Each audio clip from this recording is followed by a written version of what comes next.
And we are live. Greetings, Otaku Faithful. Thank you for joining me again this week. Once again, this is Larry Williams. That's your cue, Max. Max? And it looks like SMX Wing just jumped in here. Steve, can you hear us? Yeah, can you hear me? Can you hear us, Steve? Steve, are you there? Steve. Steve, come back to us! Okay, well, Steve's still working out his camera. But anywho, and we are here to bring you all a special live hangout discussion right here on Otaku Assemble Weekly. And finally, back to bring you the latest new OAW live episode, the latest new live hangout. So, before we kick things off, I just want to go ahead and thank the 13 of you all who have decided to go ahead and tune in. I know we're running late on this live hangout. I've been waiting for some of my other co-hosts to jump in, but I just decided to go ahead and get the ball rolling on the discussion, and then we'll just fill them in whenever they decide to join. Steve, did you get everything working yet? Can you hear me? Yeah, we can hear you. All right, cool. Let me get my camera ready, or I'll try to. And now Hugo shows up. So after I start the video is when everyone comes in. Okay. So I didn't miss anything. After I start the hangout is when everybody comes in. Impeccable timing. Right, Sweet. right. Good stuff. Good stuff. Okay, so anywho, so I've gone ahead, I decided to do a live hangout, discussion because Max, one of the Otaku Faithful, one of my faithful subscribers, posted a very interesting post in response to my Batman v Superman rant on the OAW Facebook page. Now, for those of you all who want to check out Max's post, the link for the OAW Facebook page is in the description box of this hangout. So please feel free, click over to the OAW Facebook page, go to the visitors post and check out Max's post. But Max pretty much made a list of how he would reconstruct the DC shared universe films, and he lists film by film how he would lay it out. He even mentions the different phases he would do it, much like how Marvel has the phases for their cinematic universe. And so when I saw this, I'm like, you know what? That'll be a pretty cool idea to do a live discussion on, especially since, for those of you all who have seen my Justice League podcast from 2013, you know, it's been 3 years since I was on camera and went into great depth discussing DC's plans for their cinematic universe. And, you know, we're talking about what I think it was March of 2013. So it was 3 months before Man of Steel. We didn't even know what this thing was going to look like. We were just going off of the announcements and the news and the speculations and the theories and so on and so forth. And now, 3 years later, we have 2 films, just finished getting Batman v Superman, which is supposed to be the launching pad for their shared universe. And so now I think is as good a time as any to sort of fresh up on that discussion. So I want to start off the discussion with you, Max. Like, pretty much, how did you come up with the idea to do this? What provoked you? I mean, I'm pretty sure I know what the answer is, but what provoked you to be like, you know what? These ideas down on paper. So tell us a little bit about that. I overall just my disappointment with how Warner Brothers has failed to capitalize on this idea of having a shared universe with some of the most legendary characters ever put out there. I mean, you talk about Spider-Man and Captain America and all of them, but Batman, Superman, Wonder Woman, these are some of the most known characters in the entire world. So you have Marvel doing all this great stuff with their movies and their Netflix shows, and then here you have DC with their bare minimum of stuff. And I'm not angry at them, it's just really more disappointment because you could do. There's so much possibilities with these characters and with these such known storylines. Crisis on Infinite Earths, Crisis on Two Earths, Superman versus Doomsday, all this great stuff you can put on screen. So I always thought that DC needed a good cinematic universe, and that way we can say, yes, the two big companies, that the two well-known comic book companies, are finally putting themselves out there. And it's kind of funny that before DC did their stuff, you have Hellboy, which is from Dark Horse. You have Spawn, that's from McFarlane. They got comic book movies, but yet here Warner Brothers is struggling to get DC out there. And then you have Image, which I'm a fan of. They might get some movies soon. So the three smaller companies are getting their movies out there instead of DC. And Marvel just owned this. Like, they have this set plan, they have a set focus, they have a set end game. But Warner Brothers doesn't. It's like, now that they see what money is bringing in, now they want to do it. Now they want to get on top of it. And it's like 2016, and Marvel is about to do Avengers Part 3. So it's a disappointment with what Warner Brothers is doing overall. Okay, yeah, and I would agree with that, especially when you take in consideration that, like, we know Marvel pretty much broke the mold because they were the first one to actually prove that a shared universe on film could be done. But even despite that, it's still disappointing when you take in consideration the fact that Warner Brothers has always had all of the DC properties. Marvel didn't. Mm-hmm. The two most popular Marvel franchises, which would be Spider-Man and X-Men, and even their founding franchise, which was Fantastic Four. Marvel didn't have these properties when they started up the cinematic universe in 2008. They didn't have them. So the fact that they were able to be successful with these B-list and C-list characters, the fact that they didn't have their star-studded properties and they still were able to accomplish everything they did. And then you look at DC, who from Jump Street, not DC, Warner Brothers. You look at Warner Brothers, who from Jump Street, they had every DC property, all of them. They had all of the DC properties under one roof, and they never thought to do anything with them other than Superman and Batman. Now, to be fair, they did we got that god awful Steel movie in I think like 96. So okay, and then of course Catwoman in 2003, I believe, which is still a Batman character. And now, yes, they took more risk with some of the Vertigo titles, Watchmen, V for Vendetta, Constantine, the one with Tom Hanks, Road to Perdition. Yeah, that one. And I'm trying to think if there was another. I mean, you had the Swamp Thing movies from the early 90s. And I'm just trying to think what other indie properties that Warner Brothers put out. But by and large, when you're talking about superhero properties, and of course when you're talking about the iconic characters, DC they haven't done it for whatever reason. Call it fear, call it risk, say what you will about it. They had all the resources at their disposal and they never pulled the trigger. So I would agree it is disappointing. But now that we've pretty much established that, so go ahead, Max. So especially with back, it's sad because way back when you have movies like Batman that came out in '89. And Marvel was doing horribly with their movies way back then, like with their first Captain America movie that they did, the first what was it, the Iron Man movie they did. It's like they never really had that success back then like they have now with Marvel. Mm-hmm. It's just now that Marvel is having all this success, and DC they had it. They had it way back then. Like, they were the kings of it, and then now they're sort of falling down, and now they're catching up to Marvel. So it's like this complete 180. Even though I probably know the answer to this, I just wanted to make sure again, who didn't like the Batman Superman movie? Show of hands. Who didn't like it, or who did like it? Did not. I did not. I didn't even see it. I didn't even see it, and I didn't like it.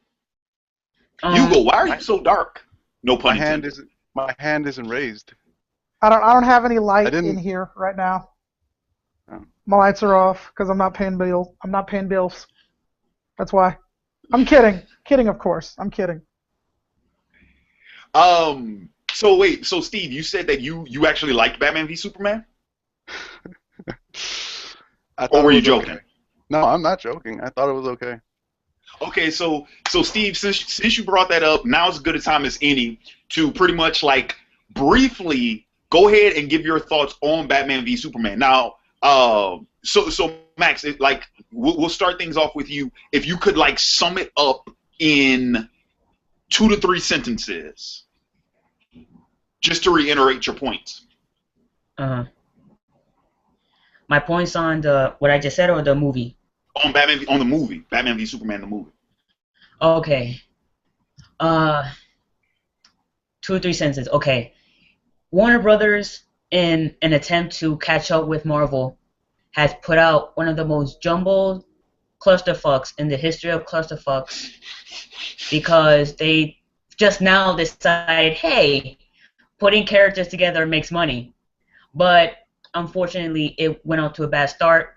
Joyless characters, joyless setting, no real focus, no real end game, which is always important to me to have the end game, and just an overall lack of possibility.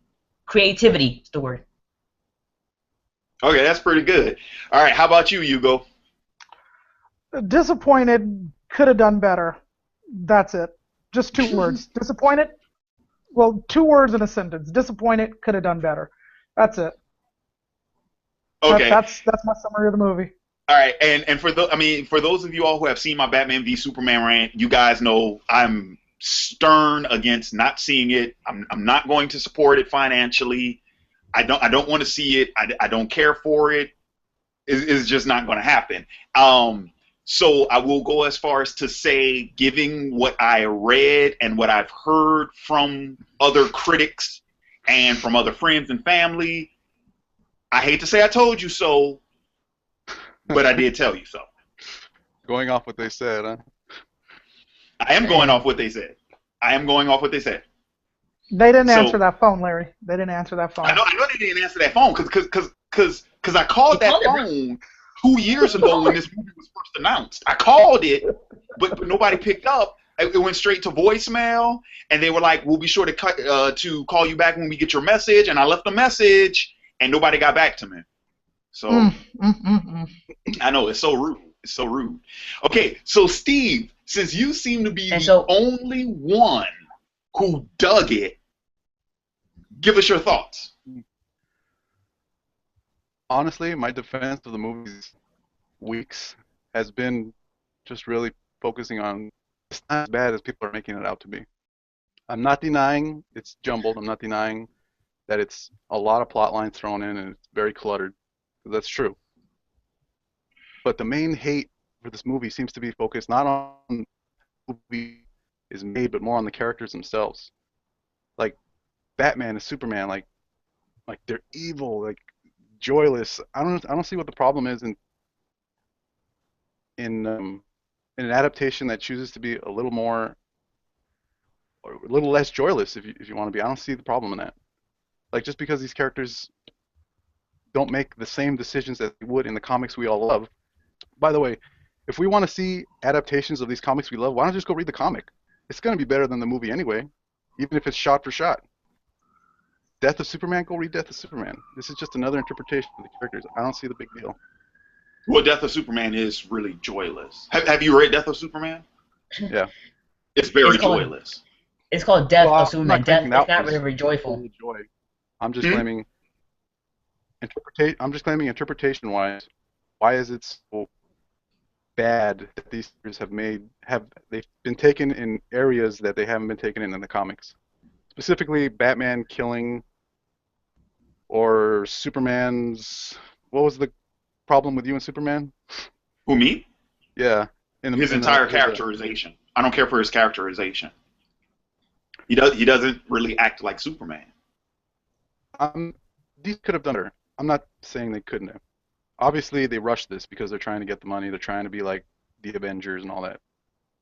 I'm just The saying, I don't think it's as bad as people are making it. Okay. So I want to go ahead. I want to tackle Steve's point because here's the issue. All right, Steve. Normally, I'm talking about like 99.99% of the time, I would agree with you. Where it's like the fact that these characters are being interpreted in a new light. Why is that a bad thing? Okay, this is why it's a bad thing. If that was the case, make new characters. You, not you specifically, Steve. I'm talking about the writers and the filmmakers went out of their way to change pre-established characters. And here's the thing. Whenever you do that, there's always going to be backlash about it because that's not what made those characters who they were in the first place. You know, you can't turn Spider-Man into the Punisher and be like, oh, this is our interpretation of Spider-Man. No. Spider-Man does not go around toting M16s and blowing bullets through gangsters. That's not what he does. That's not what he does. Period. And with that same token, you can't take the Punisher and turn him into the Hulk. You can't. He does not go. I mean, yes, he does rampage, but no, he doesn't turn into a giant, black creature with a skull-shaped emblem, hulking out of control. No, that character is Venom. So you see the point I'm making. You're talking about when you're talking about characteristics of pre-established characters. Well, everyone, you can interpret a character and still stay true to that character. But when you start changing things that's inherent with the character, at that point you might as well just make a new one.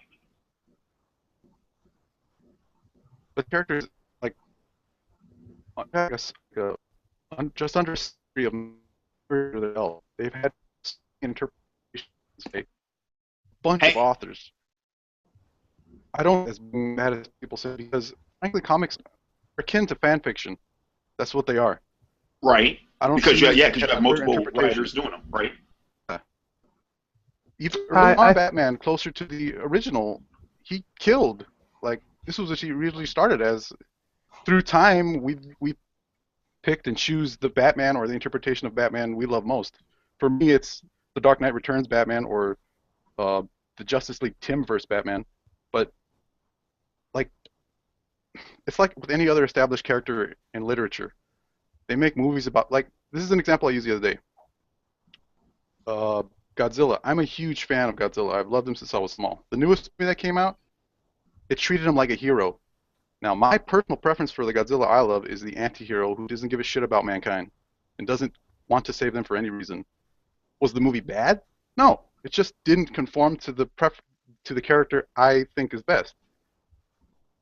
Like, what specifically about changes of Batman and Superman did you not like? Like, which changes specifically is like, that's not Batman, that's not Superman? You're asking me? And anybody who wants to come in. Go ahead, Max. The thing is with Superman, like the whole interpretation thing. Like, here's the thing about Superman, he's not that type of guy. If you watch Man of Steel or Batman v Superman, he never smiles. He never, like, Superman at his core is somebody who wants to help people. He wants humanity to be at its best. Superman represents the best of humanity as a whole. So here he is in Batman v Superman, and he doesn't scowl or yell or just kind of flies around slowly. And there's no part of him that says, I want to help save these people because I know I can, because I have to be that symbol of hope. And that's what Superman is at his core. He's a symbol for hope. Where Batman, you're right, he does go around killing. And I like that Batman being, very dark, very brutal, because he's about justice. But like, I saw Superman as, I mean, not like the Superman we're used to in the comics or in the cartoons. Obviously, he's not as joyful and as what's the word I'm looking for? As confident as them. I don't see a problem with taking a Superman and making him a little less confident in himself. Like, and I mean, like, someone with that power would be like that at the beginning. but that's him as a grown adult. But this is the beginning. I mean, it kind of is the beginning. It's the first two films of what is going to probably be a bunch of films. I see these characters And going into the characters that we want at some point, that we adore. That's the way I feel. and then I remember Like, and then I go remember ahead. watching the trailer for Batman v Superman, and they have Superman's mother going, what do you care about saving this planet? They don't owe you anything. I'm like, why would Superman's mother say stuff Yeah. like that? Yeah, Martha would never say. Mama Kent would never say that. She would That's the never thing. say that. The thing is with Superman, the one thing that's appealing about Superman to someone like me is that he has this Kryptonian heritage. He has all this power, but he will still say, I am human first. Earth is my home. Because he was raised by human parents who taught him morals like anyone else here. Yeah, but So, he's made that very clear in these two films that he considers and so, himself to be more human than Kryptonian.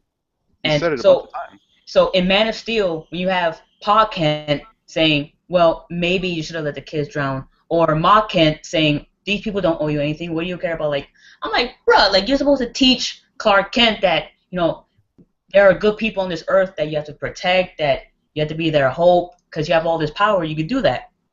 And because I'm there's with no you. joy, there's no heart, there's no happiness. I can agree on maybe what both his parents said to him, kind of being Like, not them. Look at But Captain America. Look at Captain America, the way he acts. Like in Captain America Winter Soldier, when he tells Nick Fury, "This isn't freedom, this is fear." That's something Captain America would say. That's something that he would stick to, because that's his moral code. That people are supposed to be free, that to make whatever choice they want. And that's why I like Captain America. But so they're not even appealing to what the core of Superman is, who he is on the inside. And they're just kind of making him like, I'm angry, I'm sad, and like that's Batman. Say that for Batman. Superman's supposed to see, be something else. that's the thing. I don't see a big issue with making him a little more uncertain, simply because he's always like that in the comics. Like I just frustrated when people get so Mhm. annoyed by changes in characters, making Superman a little more uncertain of himself, and the I mean, whole world I'm goes not crazy. I annoyed don't by it. understand. I'm not annoyed by it. I'm just kind of off put by it. Yeah, and I would say that. Excuse me. I would say that once again, my main issue is not just the characterization, but also the tone. I don't care for the tone of Man of Steel or any of the other movies. I just don't. I don't. My Superman is not that dark. And That's the that. thing That is, works perfect for Batman, and it's supposed to, because Gotham is supposed to be that dark and dreary sort of place. Especially if you ever read any of the comic book stories where the writers actually do sort of make Gotham this sort of microcosm of crime and corruption and fear mongering. Gotham, that sort of dreary, it always rains here sort of place. Gotham is right up there with Bloodhaven, where it's like you really don't want to be in either one of these two places. And the fact that Gotham's hero uses fear, uses darkness, uses those elements to his advantage, it makes sense that his character would sort of, go toe and toe with that, hand in hand with that. That makes sense. But for Superman, bright, sunny, vibrant, metropolis, what's the term I'm looking for? You're talking about the sparkling jewel. No offense to Star City, of course, but this is supposed to be the center of the DC world, and and yeah, leveling it to the point of it's not even recognizable. Having all the other characters be cynical and pessimistic all the time. Once again, I don't understand where Superman gets his where does he get his moral compass from? Well, despite what they said, his parents said, I believe it's from his parents. Is it? Because there's no evidence to support that. Well, I mean, that's And what when I you mean. I look know what at they said, but I think it's from his parents and growing when up you with look him. at when you look at the way Warner Brothers does their DC movies compared to Marvel, with Marvel's movies, each hero feels different from the other. You know, there's no real similarity in the tone between the other heroes. Thor is this very, outworldly, kind of big, larger than life. Captain America is very stand up for freedom. Tony Stark has a sarcastic, laid back business owner. But with Warner Brothers, their movies is here's Batman, here's Batman in Metropolis, here's Batman working with the Amazons, here's, and it's just all Batman, Batman tone, Batman color, Batman You're gonna attitude. call Wonder Woman Batman? You guys didn't like Wonder Woman at all? I like Wonder Woman. Yes, I like Wonder Woman. Just to say that right now, I like Wonder Woman in Batman v Superman. Because I did like her All and the right. way they set her up. Well, But which of the two characters, I just Batman get and this Superman, feeling. did you feel they really pissed you off the most? Which character is the one that Oh, you're just so Superman. pissed off? Like, And Larry, what did Superman, you think? especially what they did with Hmm? him. The way Which they of the did two his characters? character in Batman v Superman. In Batman v Superman, they do something with Superman's character. Oh my god, I don't want to spoil it. But my brother, like, oh my god, they did something big in Batman v Superman with Superman's character, and when they did that, I was so pissed off when they did that at the end of the movie.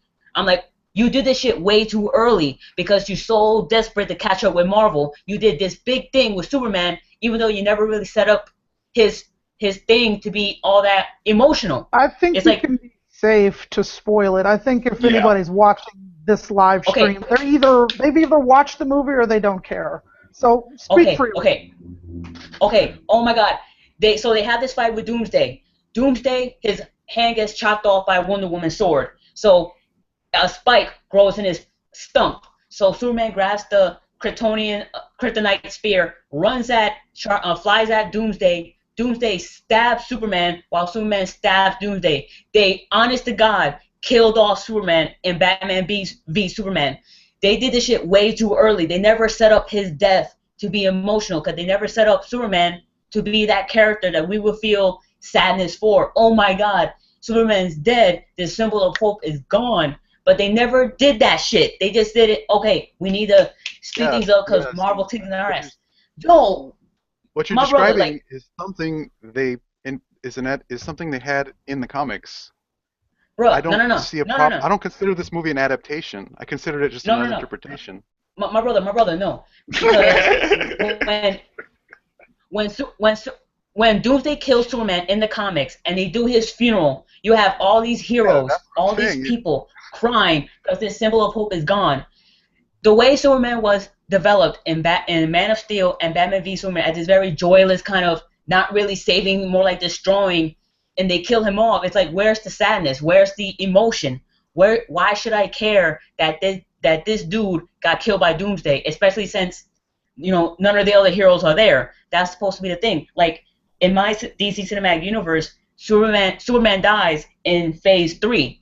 So by that point, you have all these characters that have been developed and they're at Superman's funeral, and you have this big scene where he gets buried, and you have the Superman tombstone with like that big statue, and they don't do that. It's like they want to rush it. Your description is exactly what I'm. It's like an inherent thing with me. I see comics as fan fiction, and what you described to me is fan fiction. The point of this stream is to come up with things we want. Yeah, If I can We'll, just we'll definitely get to that part. But I would say I agree with Max, and I agree with Max because here's the thing. I understand the context. Okay, let me provide some context for people. Let me provide some context for people watching the stream who might not, know this information otherwise. Okay, so here's the thing. Batman v Superman pretty much harbors heavily off of two stories. Frank Miller's Dark Knight Returns and The Death of Superman, which was a mini event that ran in the mid-90s. Okay, here's the thing. Warner Brothers has made it a point to sort of keep going back to these two stories, these two separate stories in the entire publication of these characters. Keep something in mind. Superman, how old is he? First published in 1938. Batman first published in 1939. So in the entire lifespan, these characters are almost 100 years old. They keep going back to these two stories. Dark Knight Returns was 1988, because I believe it was the same year as Watchmen. And Death of Superman, which I think was like 95. All right. So here's the thing. These were two highly popular stories. They were two of the best-selling. They're two of the best-selling DC stories of all time.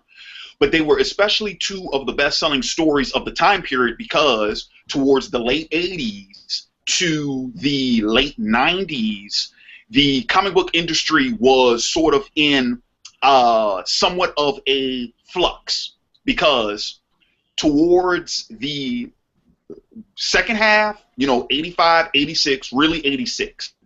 86 to about 92, 93. What happened was comics started to shift. The tone of comic books started to shift because you had creators like Frank Miller, you had creators like Alan Moore, you had creators like Neil Gaiman who were making more mature material, who were making darker stories. And so when Dark Knight Returns becomes a hit, the companies thought that this was the way in which business was supposed to be conducted, because, oh, this is what people are buying, so this is how we have to make the rest of our stories. So another thing was going on in the industry at the time. That was the speculation bubble.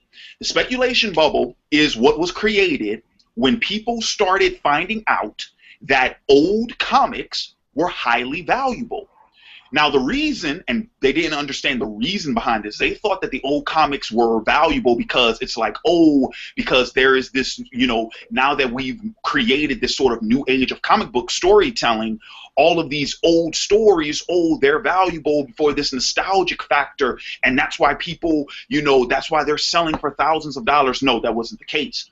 These old comics were valuable because 1950s, 1960s, when the industry almost died out post-World War II, a lot of these books were destroyed. So the ones that were still left behind were rare. That's what made them valuable. So we had companies sort of started cranking out, legions upon legions upon legions of editions of this exact same book, all thinking that one day these will be as valuable as those remnants from the 1940s and the 1950s. Guess what? They weren't. Why? Because you oversaturated the market with the same books. There was no rarity among them. So in the mid-90s, when the speculation bubble exploded, the industry damn near died for the second time. First time was in the mid-50s. Second time was in the mid-90s, and it was so bad that I believe it was 96 when Marvel actually did file for bankruptcy. Now, while this was going on, in the early 90s, 92, 93, you had Image, which was founded from some of the creators, some DC and Marvel creators. They started up Image. Their entire game plan was, we are going to have creator-owned content, but it's going to cater towards that dark and edgy audience that made our work in Marvel and DC so popular. So they started creating their own stories that still cater towards that demographic. Dark Horse came up. Oh, Dark Horse is actually older, because Dark Horse, I think, was around since the 80s. So Dark Horse is a little bit older, but they were doing the same thing. And then meanwhile, DC and Marvel, they decided, hey, let's go ahead and let's crank this shit up to, level 10, and let's go ahead and let's keep doing the dark and gritty shit. Does this story sound familiar to anybody? Speculation of new perspective, prosperity within a medium, having to cater to this dark and gritty tone because that's what people are wanting, because they made one fucking film franchise so successful from doing it. Does this sound familiar? It's the exact same thing that's happening in the movie industry right now with these properties, but this happened in the comics, and this happened within my lifetime. Now, once again, why did I decide to go ahead and go through that huge history lesson for you all? Because you have to remember the context in which the source material was created. When Death of Superman in the mid-90s, the point of that story was because DC creators were throwing around ideas, and they always had this joke of, well, what if we just killed Superman? Why? Because Superman wasn't selling like he used to. Superman wasn't talked about like he used to. Superman, a character who was one of the flagship characters. I mean, dude, it's the main reason why it always pisses me off how people make fun of that whole truth, justice, and the American way slogan. No, that's what that fucking character was for decades. Superman did embody those values. All of a sudden, you fast forward to the 90s, and people started treating the character like shit. So when DC editors were like, hey, what if you actually did that? And the writers are like, what are you talking about? This is a joke. You don't kill Superman. He's the first superhero. It's like, no, what if we killed him? And what if we killed him for real? We're not talking about, because they've done this before. Keep this in mind, ladies and gentlemen. When you had the Crisis, even in Marvel, when you had the Secret Wars, the first major Ultron story, they've always killed characters off before, but it was always like by the end of the story arc, the character would come back. So it was like they would get killed for that story, but then they would come back by story's end. No, they were talking about, no, we're going to kill him, and we're not going to bring him back. Until I say so, he's dead. And so they went and they did that, and what happened was, it was the best-selling comic of all time. Why? Not because the idea, well, it wasn't because it was like, oh, you know, nobody likes Superman, so we're going to go ahead and we're going to kill him off, and everybody's going to be happy because Superman's dead. No, it's the opposite. You killed off a character that meant something to generations of people. And the void that was created with that character's absence made us appreciate him more. That's why that comic sold. If you think I'm full of shit, if you think I am full of shit, why did Seth MacFarlane do the exact same thing to Brian in Family Guy a couple of years ago? Oh, God. He did the exact same thing. He killed off Brian for an episode, and people lost their fucking minds. Not because they didn't give a shit about Brian. The exact opposite. Because they did give a shit about Brian. It's the exact same thing MacFarlane did in Family Guy a couple of years ago. And it worked, because that's one of the highest rated episodes ever made. Go ahead, Hugo. I see your hand up. Thank you, because I've been trying to say something for a while now, and I just wanted to let you guys Your get screen to is dark, man. I couldn't see you. I'm sorry. Maybe I am I so should start sorry. paying the bills. No, it's all good. It's all gravy. Yo, you got abundance of sunlight right there. Just. I know, and my back is facing it. Anyway, I would like to say a couple of things here. For starters, I partially agree with Steve. I don't think the characterization was bad. As far as having a green Superman, a Superman who's just starting out and just, doing what he's doing, having General Zod show up in Man of Steel and having the big fight in Metropolis, once again, he doesn't know the extent of his power. He doesn't exactly know how powerful he is. Aliens are having a smackdown. Yeah, stuff is going to get destroyed. His bad. He doesn't know what he's doing. Just learned to fly like what? A week before that even happened? So, I'm fine there. With Batman v Superman, the characterization wasn't wrong. The emotion in the movie was one-sided entirely. What I mean by that is, throughout the entire movie, stepping back a little bit, the promotional campaign for the movie was like, whose side are you on, Batman or Superman?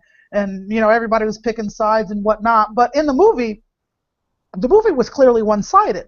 Nobody in that movie was really, clamoring to defend Superman. There was no, Superman people oh, he's a good guy, he's doing a good thing. And this was made evident to me when I sat down and watched Daredevil. Not going to give some things away, but the Punisher's on there, and they're asking people their opinion of the Punisher. and you have some people like, oh, he's a menace, and like, oh, he's a hero. There's that contrast. So it's like there is no pro-Punisher, anti-Punisher slant to it. It's just like there's a contrast. With Batman and Superman, everybody was asking the question, but the only person in that movie who was pro-Superman was Lois. Consistently throughout the movie. Made sense.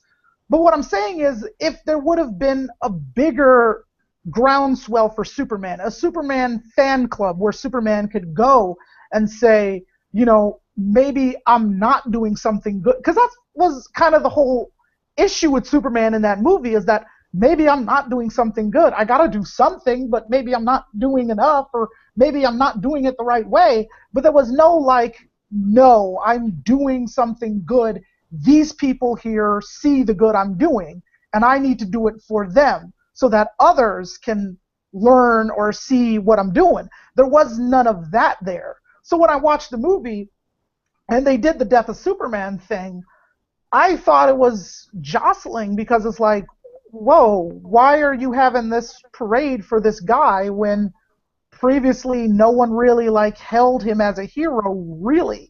I mean, even towards the end of the movie when they go to nuke Superman and the president's all like, okay, do it, and the general's like, well, there's one casualty, Superman.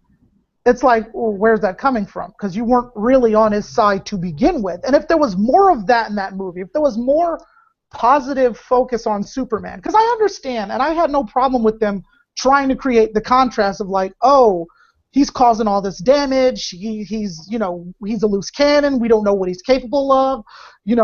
I get that, but I'm just saying, if there was more of this pro-Superman slant to it, if more people were like, and they could have done this with Batman and Alfred, where Alfred was like, you see the good he's doing, right? Like, if Alfred could talk some sense into Batman, if there was that conflict there, we could see more of a positive aspect to what Superman was doing. We could see more genuine hope that, okay, yeah, he destroyed Metropolis, but I mean, he also stopped an alien invasion. Yeah, buildings are destroyed, but I mean, look at this guy. He's saving people, he's doing this stuff. And if there was more of that to it, more of that green Superman hope, more of that, yeah, buddy, you're doing the good thing, but you just need to, like, try this for a second. If Superman was more like, oh, man, I messed up Metropolis, I need to take the fight out of Metropolis, or something like that, If Superman could show up in a crowd and have, like, people, like, cheering him on or, like, giving him pats on the back or something like that, that would be good, because then it would capture, it would give Superman, more or less, when he saved that girl. When he saved that girl, that was like a brief scene. I'm saying when people were reaching up to him when they're flooded houses, where he yes, saved the girl, his yes, statue, isn't the statue enough to prove that the people do give a shit about him and thank him? The statue's fine, but I'm just saying that wasn't there emotionally in the movie to warrant that. That's what I'm saying. There was only the Lois character who was really pro Superman, and those people. Hold on. Okay. I'll let you get to it, Larry, but just give me a second. All right, those people with the flooded houses and all that, they were in peril. I'm saying take those people out of peril. Have like a pro-Superman rally or something. You know what I'm saying?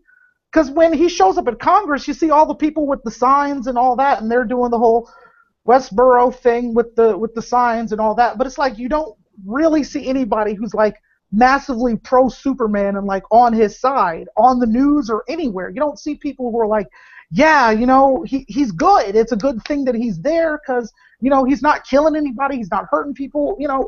All of these things that, again, they did in Daredevil with the Punisher, where there was no like, he's a scumbag, blah, blah, blah.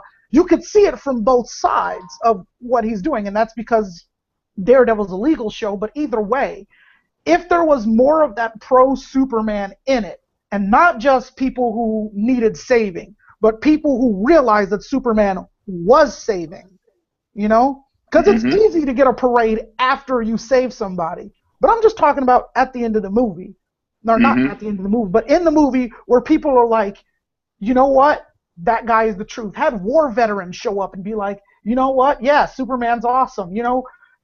Stuff like that, where that would have made a bigger emotional punch at the end for the death of Superman, but not really, because let's face it, it's 2016 and we're not idiots. We can read Wikipedia, but if there was more of that, the characters wasn't wrong. The emotional tone in the movie was wrong. Because Superman's allowed to be green, he's allowed to be uncertain. We've had it in Smallville. But the point is, Superman needs people to believe in him. That's what he needs. Because he's uncertain for a while. In the comic books, he wrestles with that a lot. But the thing is, people still believe in him. And as long as those people are still there, he's going to keep fighting for those people. That's what I'm saying. I wouldn't, and my thing is though, I wouldn't even make that statement. I wouldn't even say that Superman needs people to believe in him, but the world, for him to be Superman, needs people to believe in him. Because otherwise, he could have just done like what Mama and Papa Kent in Man of Steel. I'm just gonna chill on my farm, watch the Royals game. Oh, Zod came in here and he, attacked. I'm chilling on my farm. Fuck y'all. I think the world he inhabits, there needs to be people who believe in him. But him himself as a character, I don't think. Well, correction. Him himself as a character wouldn't need it because it wouldn't matter.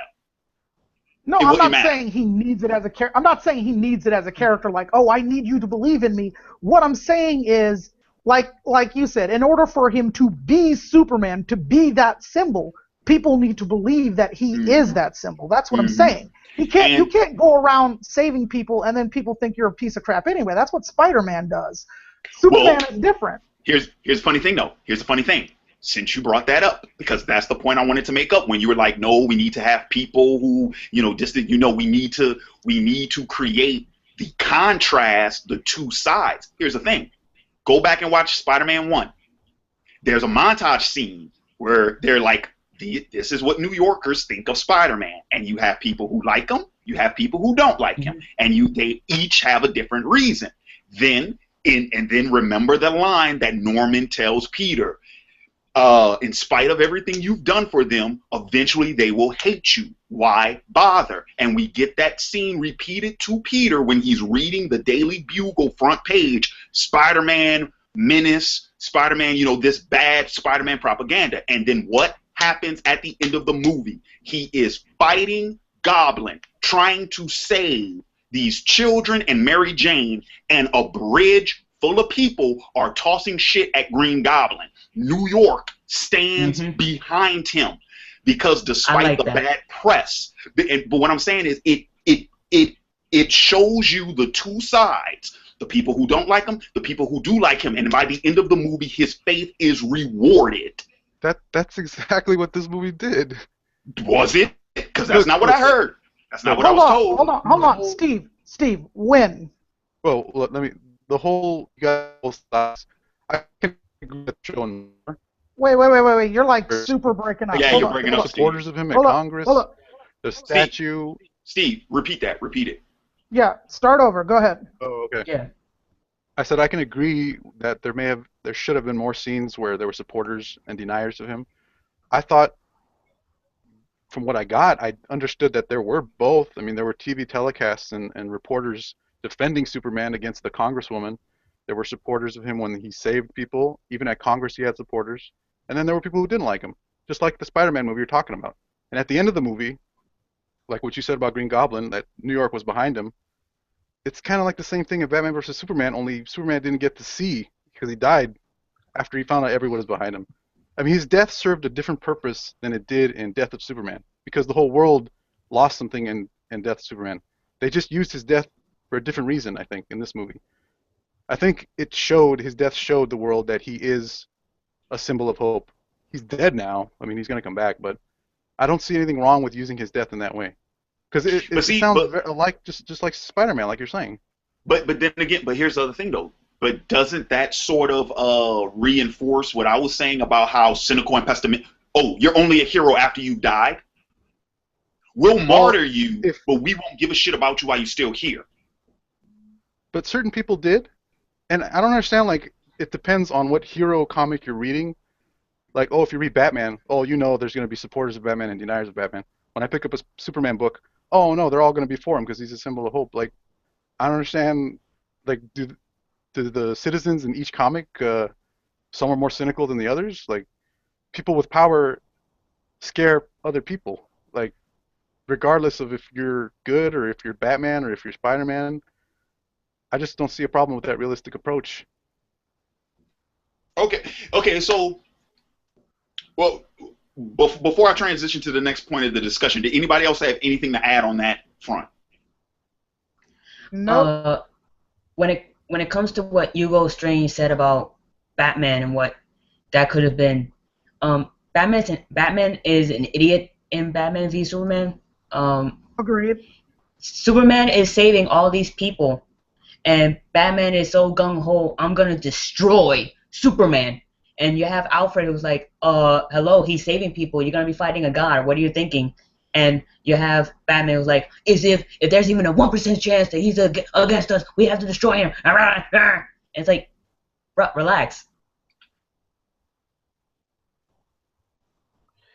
Yeah. The thing with that is Batman doesn't relax. And I'm like, well, the way they show Batman's origins in the beginning of the movie, I'm like, bruh, do we have to see this again? Really? thank you. I It thought served a that purpose. was It served a purpose, Yeah. though. But Spoiler, Batman's parents died. Yeah, but here's the thing: unless they're gonna do more with Jeffrey Dean Morgan and Homegirl from The Walking Dead, whose name I can't Yeah. remember, I don't see a reason why it had to be those two. So unless they're gonna show up somewhere else, waste of You Jeffrey had Dean Jeffrey Morgan. Dean Morgan, Total waste of Jeffrey Dean a Morgan. fantastic actor. And Total they just say, waste. oh, but showing it again in this movie, it serves somewhat of a purpose, considering there's a alright. comparison between his fear after seeing his parents dying and falling into that pit, compared to his fear of Superman now arriving and bringing him back into that fear mode, and like that didn't. You guys didn't see that or what? He's basically I did. Bruce as The a thing kid with, again. I remember Because he there was did a make some scene, childish like, decisions. in the beginning of Batman v... Wait. Who has the floor? I think Go ahead. Max is taking the floor. How many But- times are we going to see Batman's parents die? How many times are we going to see this? Okay, I just want to go. I want to go ahead and I want to sort of insert this because it's going to bring me back to my whole point about, like, when I went through the whole history lesson about Dark Knight Returns and Death of Superman. Here's the thing. My whole point in doing that, and it's pretty much my whole stance on this film, and yeah, really this film, because I didn't know. At first, I didn't know exactly how much they were pulling from that material. At the end of the day, I still think, it's one thing to pull elements from different stories and making them work together. I mean, fuck, that's what Marvel does. That's what Marvel's been doing with all of their movies. But the difference is, though, with those two stories, especially since one is not in continuity, once again, I have to keep reiterating to people, The Dark Knight Returns is not canonical in any continuity, pre-crisis, post-crisis, Nope. pre-52, post-52. It's not canonical in any of the DC timelines. It's not. It's alternate future, alternate universe, different things. Here's the thing, though. If you do not understand the context in which the source material was written, I'm not going to say you're going to fail in adapting it, but from what I've read and from what I was told from this story, once again, those elements did not mesh well because that context was not understood by the writers beforehand. Taking bits and pieces of a story, melding them together to make your own thing when you do not understand the underlying context of the source material you borrowed from, that's the recipe to a terrible story. And looks like I was right about that. So I would just like to add that, and I'm going to sound like a hypocrite in a couple of seconds, but I'll explain why. The whole concept of Batman and Superman fighting was already not engaging to me anyway, because it's like the purpose of that fight just seems just spectacle more than an actual story. mm-hmm. And the entire movie is the title of the movie is a spectacle more than it is a story being told about these two characters and duking it out. And it's like I'm not interested in that. Now, It was a fight. It was yeah, a fight. Mayweather Pacquiao, Batman but Superman. but here's That's the what thing. they sold it as. They sold it as a fight. That's it. Yeah, and again, it's not a. That's what I'm saying though. It's not a story. Now, cross that with Civil War. Now, me personally, I hated the comic Civil War. Hated it. Didn't like it. But with the movie Civil War, they're actually doing something interesting because they're taking the damage of the stuff that happened in the other Avenger movies and Winter Soldier, and that's the reason why they're coming up with the Superhero Registration Act. I like that because it keeps everything going to this continuity nod. Yeah, an entire country almost fell from the sky. Yeah, aliens invaded. Yeah, the Hulk messed up some African country. Yeah, Iron Man did kind of create an sentient AI that took over the internet for a while. All of these things need to be in check. With Batman and Superman Dawn of Justice, if they could have had, if it was just a Man of Steel 2, and we're getting into the actual purpose of this podcast, of this live stream, rewriting the DC Universe, if this was just a Man of Steel 2, I would have still had the Superman on trial thing, but then I would have had Batman and Lex Luthor working together to rebuild Metropolis. That would have been the only time you would have seen Bruce Wayne. He wouldn't be Batman or anything. He would just be Bruce Wayne. Because here's the problem. With a lot of Batman movies, we don't really see a lot of Bruce Wayne. So in Man of Steel 2, you could see him actually do the businessman Bruce Wayne. You could see him like, oh, I want to help Metropolis out and blah, blah, blah. He has no antagonist, and he has no anger towards Superman or anything. Because in this Man of Steel sequel that I'm rewriting, or that I'm writing, Batman understands what happened and is just there trying to help. Just like in Gotham, what was the, No Man's Land. No Man's Land, yep. Exactly. I was just about to say that. The same way that Luthor goes to Gotham to offer to rebuild Gotham, and then Superman flies in to try to supply support. They could have done the same thing where but it would have been the same person. It's like, Bruce Wayne's here to help rebuild Metropolis, but Batman is here to, kick ass and find, Yeah.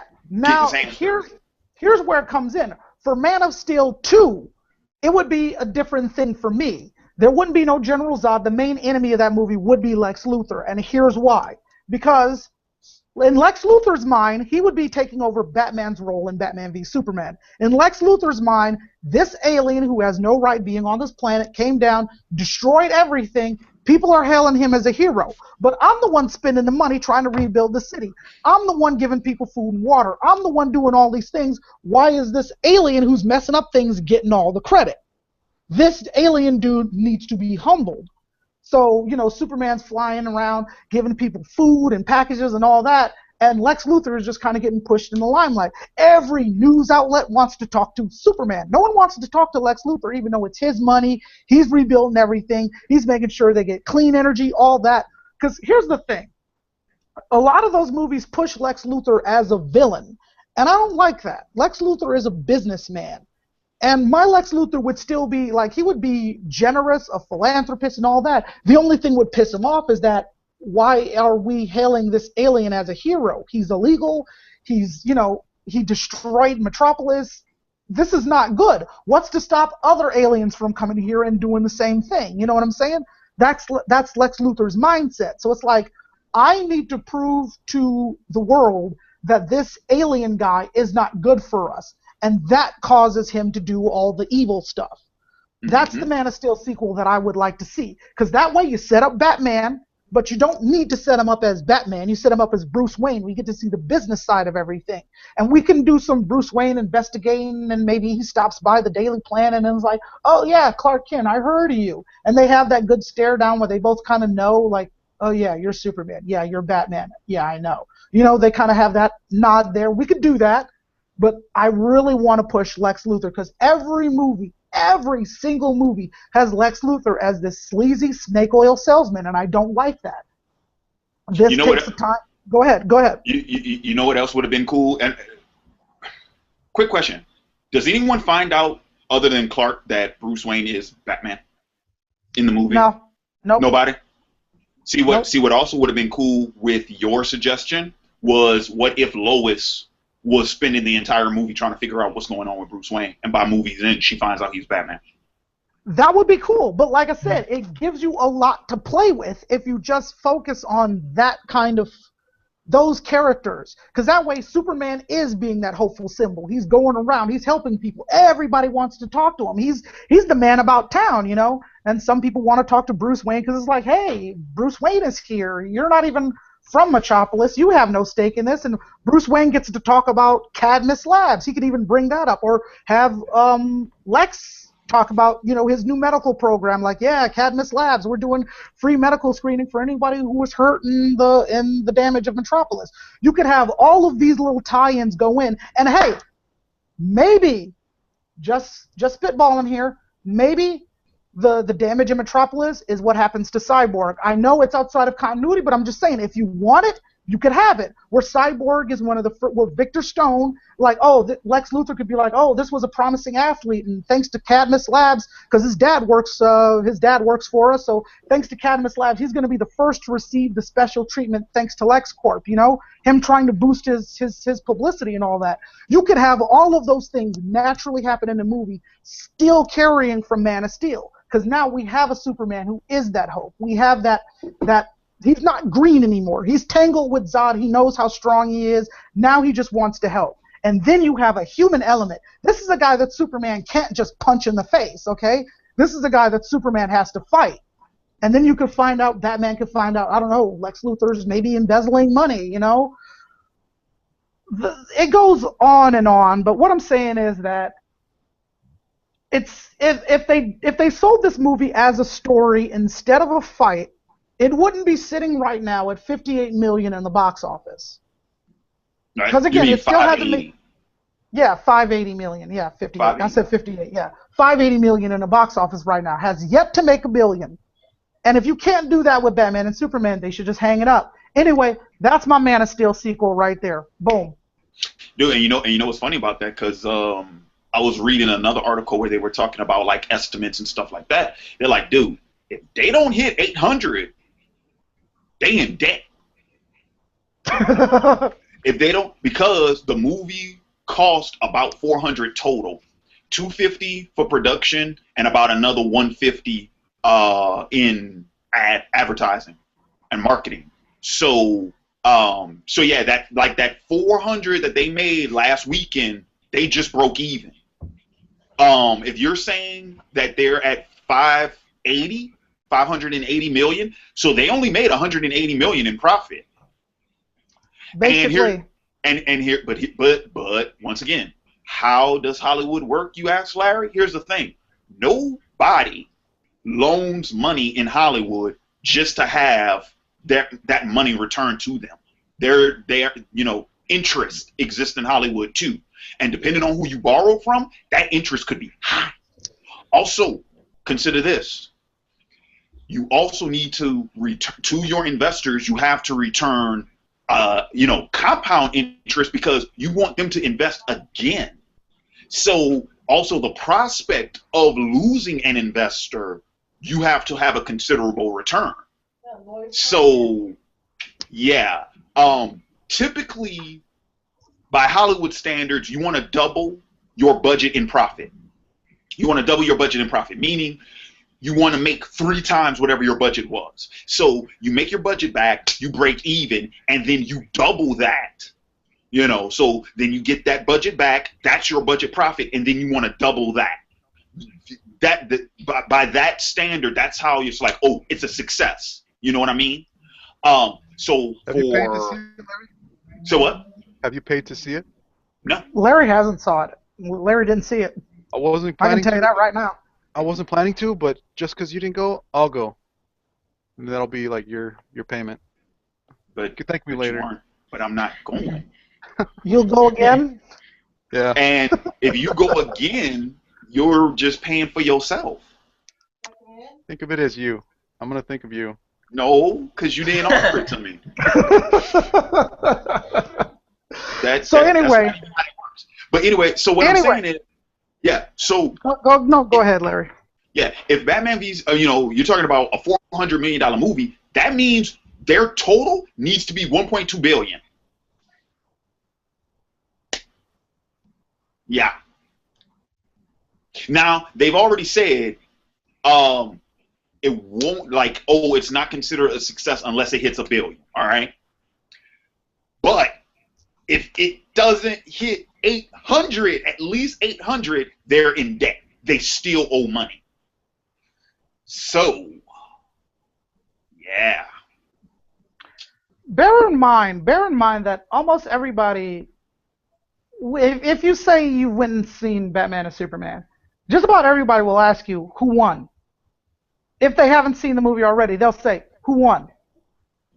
Now, correct me if I'm wrong, but that's not what you want in a movie in which the fight, and this is just a spoiler for anybody who's already saw it, but if you're watching this live stream, you know what's up. So, spoilers, but why are you here in the first place kind of deal.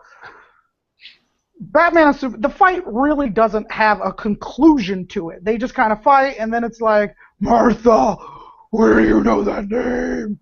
And then it yeah, just our moms have the same name. Oh shit, best friends. Yeah, kind of, and even then, it's like that's not enough of an explanation yet. I mean, if Superman would have said, if he would have just opened when that, like, look, I'm not gonna fight you. Lex Luthor's got my mom. He's gonna kill her. Because Lex Luthor had no way of saying, like, oh, I'll be watching you, and if you spill the beans, I'll kill your mom. He had no way of knowing that. So it wouldn't have killed Superman to just look like, look, I'm not gonna fight you. Lex Luthor's got my mom. If you want to kill me, go ahead. But my mom's gonna die. So if they would have just had that discussion, a lot of things could have been solved, and that's the problem. This movie is sold as a fight, and it's like, this ain't pay-per-view. This is a movie. I agree that the circumstances leading up to the fight about the mother were not that great. But if you sell it as a fight, more people are going to come. Yep, that's true. But here's the thing, though. Hold on. Go ahead, Larry. Go ahead. Here's the thing, though. Okay, we're going to find out this weekend how big the decline was because, once again, everybody's talking about like, it's the highest grossing, the biggest opening for a comic book film, this, and the other. What they also don't know is Batman v Superman holds the record for the biggest Friday to Sunday decline because it was like the attendance dropped like 57.8%. Okay, and then we don't know what it's going to look like come this weekend. What the decline is going to be. Here's the thing, though. Even if they would have sold it as the fight, okay, yeah, that's how you're going to sell your movie. That's going to get butts and seats. But guess what? If your movie was actually good, then guess what? That word of mouth, people, oh, was it really that good? Dude, it was fucking amazing. Oh, my God, I got to go see it. And then how many other people would have went back to go see it the next weekend? So, yeah, you selling it as the big fight, that got people in for that opening day, but then when they found out that the shit was actually shit and not not chocolate cake. Thank you. I had a Porky Pig moment. It was like chocolate cake. So anyway, like when word of mouth is already out about how bad the film is. If the movie was still good, regardless of how you marketed it, if it was still good, people would be coming back and people would still be going to see it. I don't think it's bad, so. Well, I mean, Max Max and I agree with you. I mean, not Max, but Steve, my bad, Steve. I agree with you. The film wasn't. The reason why I say it's bad, and it's not because of the characterization and all that. The reason why I say it's bad is because given the time, effort, energy, and the two characters they had going into this movie, they could have done so much better than what was presented to us. And before Larry made his point, I have to say this. If you need to market Batman and Superman as a fight, you are doing something wrong. You don't need to sell Batman and Superman. You don't need to. They sell themselves. All you got to do is create a good story that involves those two characters. I was telling Larry about this when we were talking on the phone a couple of days back. There was that one Justice League episode where Lex Luthor took on Batman and the Joker took on Superman, and they kind of swapped cities. So the Joker was in Metropolis, Lex Luthor was in Gotham. That was Superman the Animated Series. Okay, World's so Finest Part 1 and 2. That was Superman the there Animated we go. Series. That was a coherent, beautiful story told in a matter of just 2 episodes. Now that's 30 minutes long, so each episode 30 minutes, so let's call it 60 minutes. Oh. What was that? Somebody got their laundry going. I thought I heard like an 18-wheel. I heard like The back is the cars outside. Yeah. Oh, okay. Yeah. So anyway, you have roughly an hour. And that's being generous, because most cartoon shows at their core are at least 20 minutes long. So an hour at the most, but let's say 45 minutes, but an hour to tell a great story involving Superman and Batman, their two villains, making them compelling characters all at the same time in a span of an hour. How is it that a 2-hour movie, 2.5. 2.5-hour movie, 2.5-hour movie can't give me a compelling story with both of those characters? Because it's sold and marketed as if these two are going to have the smackdown to end all smackdowns, and it's going to be a major fight, and this thing is going to go on, and... Oh, one second, I'll be right back.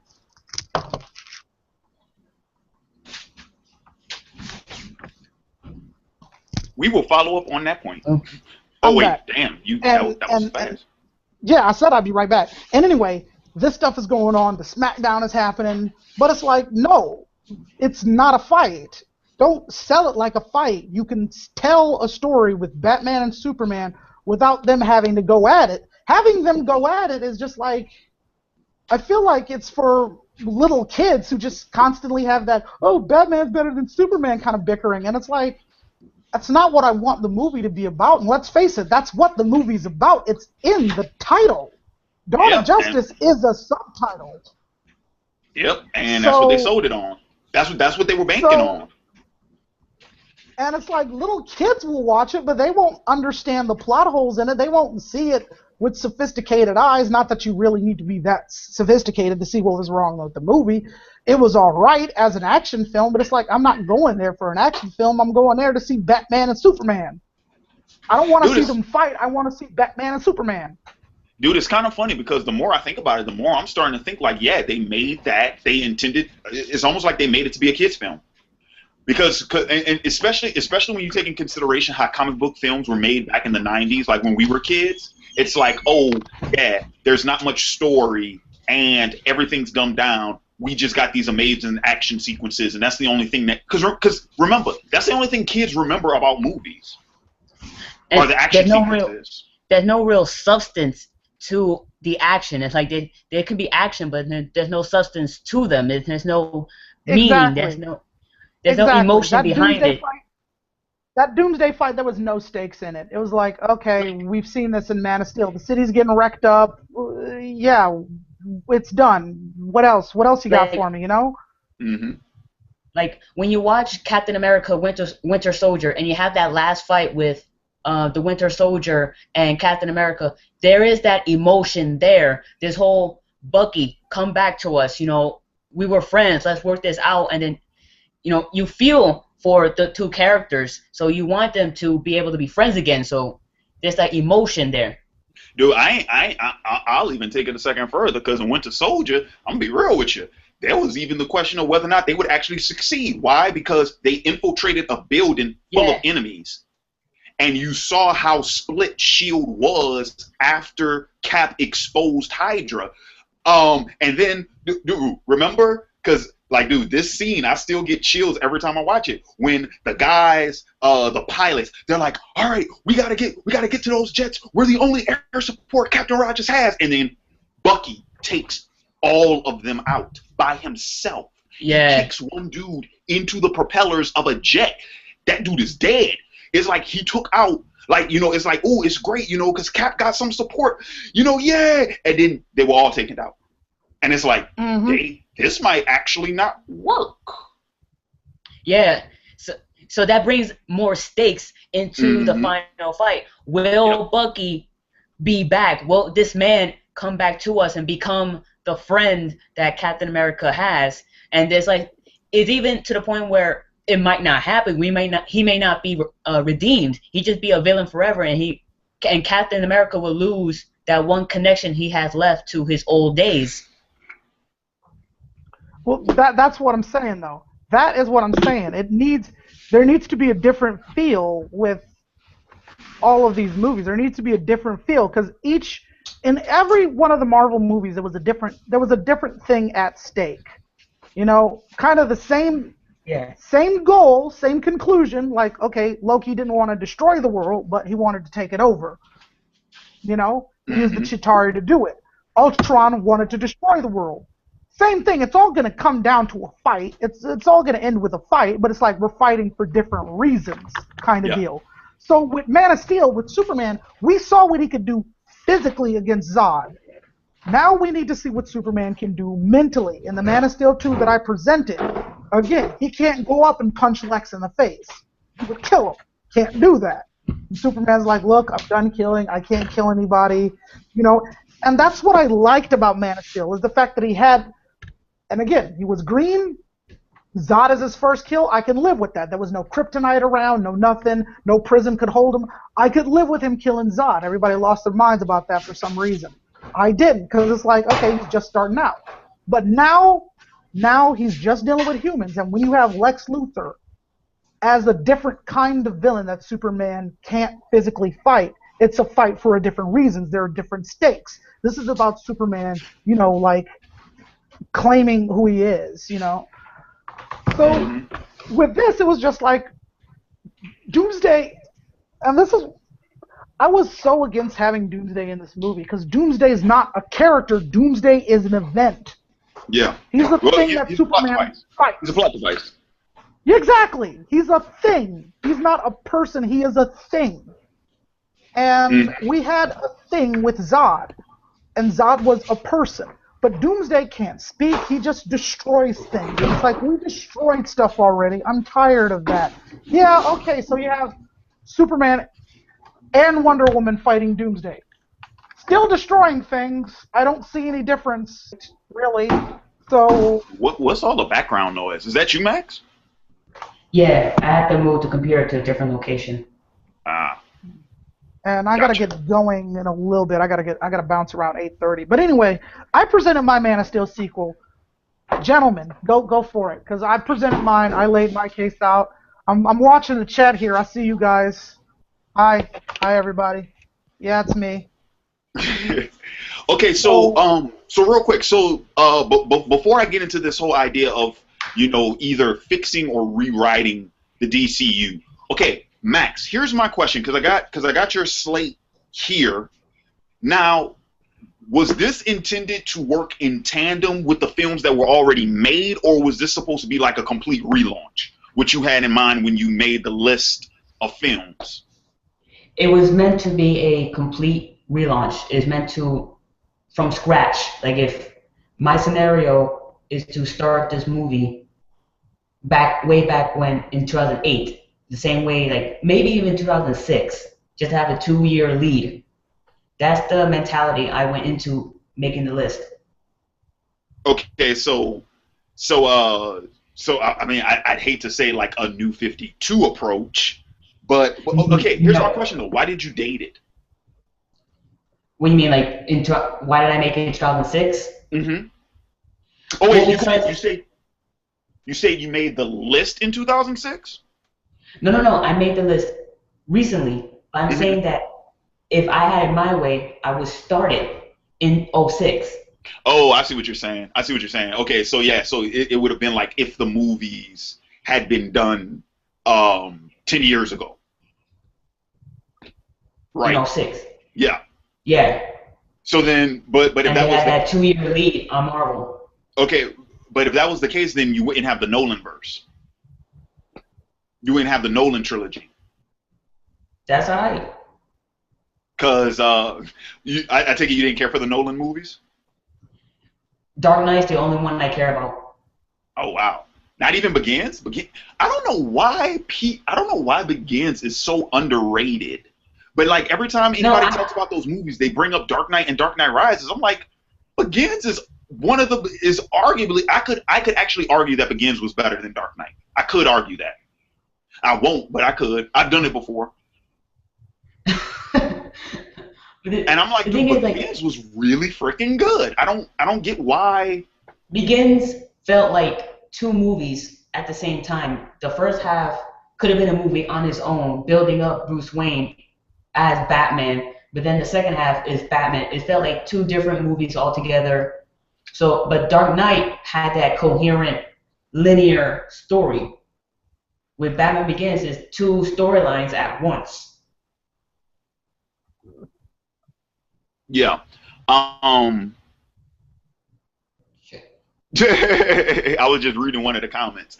Okay, so how about this though? I want to take this. I want to take this approach because I think it would be disingenuous to talk about either rewriting or reshaping the DC shared universe in a period where shared universes weren't done on film. It's disingenuous to say, okay, these would be my ideas for these movies if they would have done it back in 2006. Well, nobody knew what any of this would have looked like in 2006. So, you know, that's taking the what if to the upteenth degree of what if. Yeah, no one knew in 2006 what Marvel Cinematic Universe was going to look like. And the fact that DC is starting theirs up afterwards, you can't pretend like the Marvel stuff doesn't exist, because it does. It does exist. That's your competition. So so I would go ahead and I would actually retool the discussion of whether or not like ideas to completely relaunch it now or how to fix it now. All right. Well, but before you do that, because I'm more because I finally found what Max presented here. I'm looking at the phases and all that. So I would like Max to elaborate on his choices of why these movies, why these characters, and what would he be building to? Because I see in Phase 2 you have the Justice League, and they're going against the Injustice gang. So I would like to hear Max's proposal for how these phases would go. What exactly would you be building to each phase? If that's okay, Larry. I don't want to jump in, Yeah. but it's just I finally found this thing, so I'm more curious because he got Zatanna in there, so I really want to know.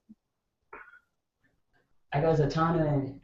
Yeah, as far as one of the things I would do in terms of the DC Cinematic Universe is that I would make the obvious choice to connect it to the TV shows, which they didn't do, which I feel like is dumb. You're talking about the CW shows? Yeah, because here's the thing. The CW TV shows can be used to build up the lesser known heroes, like what they've been doing with Vixen, Atom, Black Canary, Arsenal, Flash. Well, he's a more known hero, but those two shows will be used for that purpose, to build up lesser known DC heroes. Like even now with Arrow, what they're doing with Mr. Terrific. Mm-hmm. So that would be my goal for the TV shows, and to connect it to the DC movies. To the movies could be for the A-listers, and then the TV shows can be for the B-list, C-list, even D-list. So essentially, you're turning the CW shows into the Netflix shows. Yep. Okay, I can dig that. All right, because the decision that they made to not have the movies connect to the TV shows, in my opinion, is stupid. It is. Because if they had connected it to the TV shows, then that gives them the advantage over Marvel, because Marvel didn't have TV shows at that time when Arrow and Flash came out. But now that Marvel has the Netflix shows, it's like they're covered on both fronts, because Jessica Jones, Daredevil is much better than Arrow and Flash, all their seasons combined.